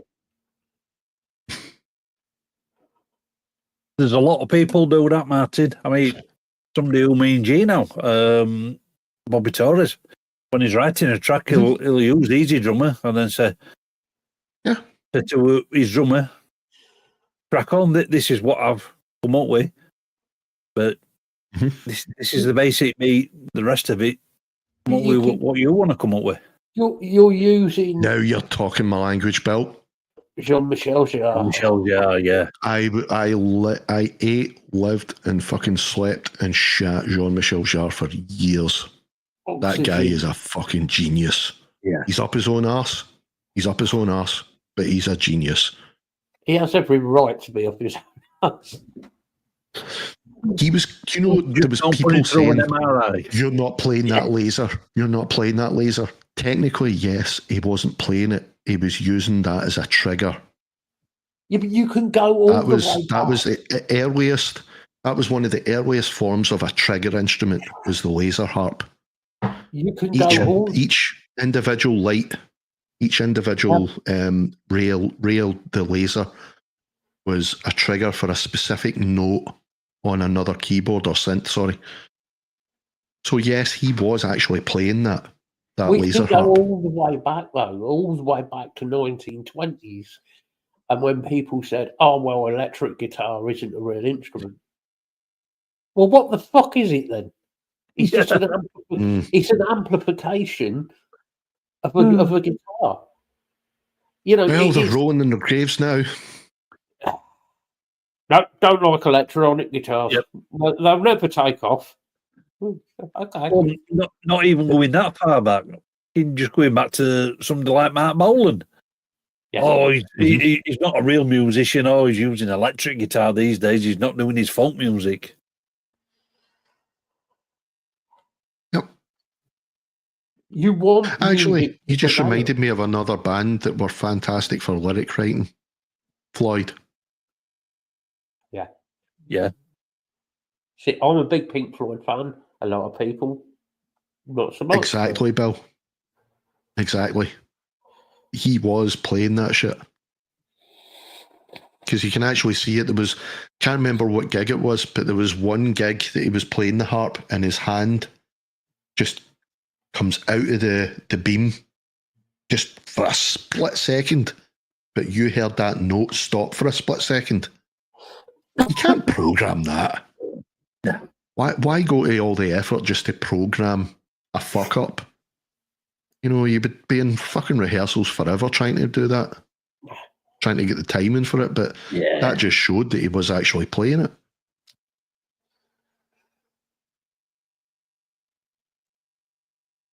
I love this shit, man. You know, we were talking about overrated people. I was listening to Mark Knopfler the other day. Oh. And talk about people up their own arse. Right. I like some of Dire Straits' tracks. Yeah. Okay? I think Dire One or Straits two, yes. did some good tracks. But They did. Mark Knopfler waffling on about the blues and how he was this and he was that, and there's been so many people who were better at playing blues stuff. Rory Gallagher, straight off the bat, Rory Gallagher was. Well, same time period. Stevie Ray Vaughan, Stevie Ray, yeah. BB King, BB King. Yeah, just because you've seen him live, yeah. Robert Cray. Robert Cray. Oh, God. Jeff Healey. The same gig. Oh, Jeff Healey. There's a man who was underrated. Exactly. Peter Green. Oh. John Martin. Yeah. John Martin never get the recognition he deserved. For all he was a nut job, right enough, but Gary Moore. I mean, Gary again, another fucking nutcase. You know, he had some demons. That man. Yeah. Oh yeah. But I mean, I remember. I lost all fucking respect for Mark Knopfler the day I heard him talking about Jimi Hendrix. And he said, I can't understand why everybody regards Jimi Hendrix as one of the best. The guy was just all noise. He couldn't play. He was adequate at best. You're only talking about a guy that changed the fucking face of, modern fucking music. Yeah, talking about his influence. You're talking about the guy that got a distorted guitar sound when he got up with Cream and just plugged into a bass amp. Yeah, but he cheated. He played electric guitar. I hate to tell you, Mark, but so do you. Little Wing. The song Little Wing. Oh. Yeah. I'm sorry, but if anybody wants to hear the perfect beautiful of a guitar, an electric guitar, Little Wing is it's just beautiful. And if you want to hear it if you want to hear it played even better, listen to the Stevie Ray Vaughan version, because he didn't even need lyrics. He didn't even need to sing on it. Phenomenal. And it was that brings a tear to my eye, that fucking version. I don't know what it is about Little Wing as a song. There's just something, I don't know, something magical about it. It really is. It's something. It's heartfelt. It's genuinely heartfelt. That's what it is. You can hear it. Like I tell you, a track it gets me every time. Rory Gallagher, Tattoo Woman. I've never listened to Rory Gallagher. I know of him, obviously. Yeah. If you get a chance, go and listen to Rory Gallagher. Yeah, go and listen to Rory. I'm going to have to. I need to revisit the blues. He's such my dad was saying the other day. He's a big Rory Gallagher fan. Like he says, he's not the greatest singer. Nope. But Neither's his Tim vocal- Armstrong, but it works. Yeah. Well, that's what I said. Yeah. He might not be the greatest vocalist, but it suits what he's doing. Yeah, but Rory was just, he was very much just, he was Irish. He played rock, blues, didn't really give a fuck what people thought. If you like it, fine. If you don't like it, that was his attitude. Well, that sounds quite like John Martin in that respect, then. Yeah. Very much, yeah. I've listened to a lot of Rory Gallagher stuff, and it's beautiful. Some of his stuff is just amazing. Yeah. Hendrix was not a great singer. No. But for what he was doing, he was perfect for the role. Yeah. He suited the style of music. Mm-hmm. Yeah, but he played Like from the what, heart. it's like what my dad said. One of his favourite artists. My dad's a big Joe Cocker fan, but he says he's not a great singer. I like Joe Cocker's voice, actually. It's weird. I agree. He's not a great singer. But there's something about the way he sings. I don't know what it is. There's something. No, it's He's not a great singer, but conviction in what you're he had a doing. 50-odd year career out of it. Yeah. Conviction Yeah. and what you're I doing agree plays a with big part in it. Because I if you're agree with you confident there, in what you're doing, if you know you're not the greatest, but you're still confident in what you are doing, I that think can make all the difference. it's like Blockness said, that they just put themselves into it fully. Yeah. Yeah, that's conviction. Rory Gallagher. Again, I'll bring it up again. Tim Armstrong, Rancid. Yeah. He is far from the greatest singer, very much on par with Shane MacGowan in that respect, because they're very similar styles. That kind of drunken delivery. I like it. It Just fucking works, and there's so much, you can put into that. I like him. Fleshes out a song. Well, but then I was a big going back to one of my favourite bands, Maiden. Yeah. Bruce were a better vocalist than Paul, but for them first two albums, Paul were fucking perfect. Oh, Shane MacGowan. Shane MacGowan.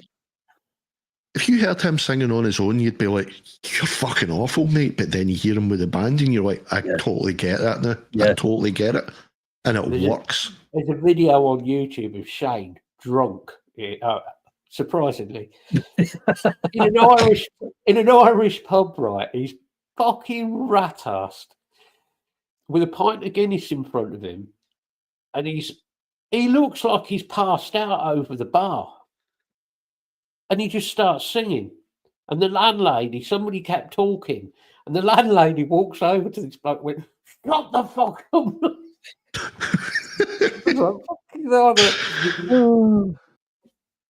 Oh, Martin, I've seen Phil trying to do black metal vocals. It don't work. This other band that he's got now, what's the name? It must be memorable because I can't remember it. Yeah. Do you know the one I'm talking about, though, don't you? This new band that he's made that's proper out and out fucking brutal metal. It is shit. Musically, it was good, but his vocals... I didn't like it. Stuck it up. As much as I liked the track, his vocals kind of stuck out a bit. Yeah. A bit uncomfortably. It was a bit of one of those... Hard to explain, but it was glaring. His vocals were glaringly his, and it just kind of detracted for the music a bit. I liked Phil when he was a lot younger. Yeah, that sort of 91 to 96 era. Unfortunately now. However, I will say this, for a long time, his vocals went completely fucking downhill. He was god awful. Yeah. I will say this for him. He has been putting in the effort again to practice his vocals because he is reaching those notes again. he's reaching some of the same notes that he used to back when they first became a big thing. You know, whereas that's good. For so many years, all you got was the and the odd attempt at a scream, yeah, you know, which was just awful. But now he's doing it almost like he used to. So he's been putting the effort in at least. Yeah.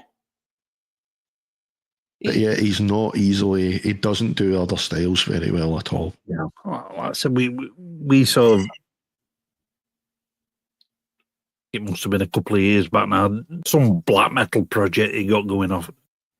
He just couldn't pull the black metal vocal style off at all. Mm-hmm. He just couldn't do it. He's like you said, the rest of the band sounded fucking awesome. Scour. I didn't even need to look it up. I was literally typing it in and it came to me. Scour.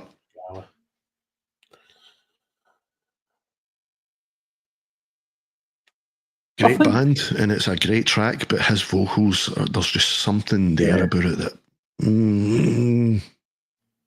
just something not quite right. It's a sad thing because Phil is talented. Yeah. Or he was. Oh, he is. I still think he still is, because I mean, when he puts the effort in, like I said, I think he his own arrogance and ego got the best of him. That was during the whole fucking riddled with drugs period. It happens with a lot of them when they're on the drugs. Their ego gets the better. Yeah, we're not going to be much longer, Bill. Hey, Bill. Catch you later, buddy. It was almost like, I know I'm good, so I don't need to put the practice in. I don't need to put the time in to keep this consistent. And it showed. It showed that he was not putting the time in. Yeah, I think there was a lot of that with him because of the drugs. Yeah, it made him. You could tell that he didn't rehearse. You know, he would literally just rock up to the fucking gig and just go, "I got this, guys." Yeah, I mean, proceed to be god awful. Especially on them from the last couple of Pantera tours. Originally, not his new ones. You could tell his voice was going down. Oh yeah. Oh, it was shot to fuck. Yeah. But now you listen to him, and okay, he's not 100% what he used to be, but he's putting in the time again. You can tell. Yeah, as much as I don't like the band, his vocals do suit that band. It does work. It does work. But he's a complete cock end, that guy. Yeah, I've heard that a few times about him. He's a bit of a fucking... Yeah, I never really... That is one guy that is majorly entitled, apparently. I never listen to odd bits of Skindred. Nah. Got a good sound. Unique. There was nobody else like them at the time. He's definitely got a bit of a chip on his shoulder, though, hasn't he? Big time. Yep. Well, the shit, we're going 4 hours. Yeah. Well, I think we'll call it to that. Be going that long, we will Bill out. Oh dear. You guys want to say your goodbyes? Yeah. Well, no. Usual for me. I'll just be doing nothing as usual musically until I do. Just keep an eye out. I will do something soon. I promise. I have everything here now that I need to do it. Oh. I just need the motivation. So, yeah. And thanks for watching again. I wasn't going to be doing this tonight because I wasn't feeling the best, but I'm glad I did. Yeah. Yeah. Yeah. That can be arranged. Yeah. I'm glad I did it. As I said, I wasn't feeling the best today, but I'm glad I did it. Cheer me up. Thanks, guys. Yeah, I'll just do a quick goodbye, and if anyone wants to be insulted, I shall have the show tomorrow, where I shall be insulting Bill for most of the show. As usual. And Tyler. And And Tyler. Tyler. Oh, definitely in Tyler. Yeah. No, he can insult Bill, but the rest of us will insult Tyler. Oh, okay. Yeah. So, yeah. I'll catch you all and we'll be on whenever Lee decides to do another live show at some point in the future. Yeah. I'll have to look through my Catch shifts. you all later. Yeah, and don't forget to go and support Glenn as well. You just reminded me coming in. Yeah. Yeah, he's still not 100% back yet, but he's throwing up the occasional video. Just keep an eye out. Things are looking to be improving. Yeah, I don't know if you've heard anything else about his missus, but I've not heard anything else. Not since I know she's out of intensive care. Yeah, that was last video. That was the last. She's out of intensive care. Yeah. So she's, there's no worries about us, or God forbid, but you know what I'm thinking. But anyway, she's improving. She is improving, but she's still not 100%. So just keep an eye out for him and keep playing his videos. Keep playing them. Absolutely. Throw them up in a playlist in the background. Yeah. Yeah. Thanks for everybody for coming. Thanks to these two guys for turning up again for some reason. Who's all that I watched, Hatley? Well, yeah.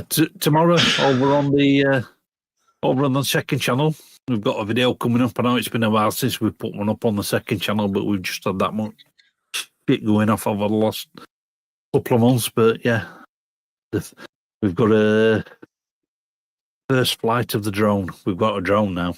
It's drone footage of the nudist colony. Yeah. The nudist colony in Morecambe Bay. Nobody under the age of 70 was filmed. Nope. Oh, look, some low-hanging fruit. There will be a video up on this channel next week, probably Wednesday as usual. Not sure where it's going to be yet, but yeah, there will be something coming up this week. And as always, thanks for coming. Keep it loud, keep it heavy.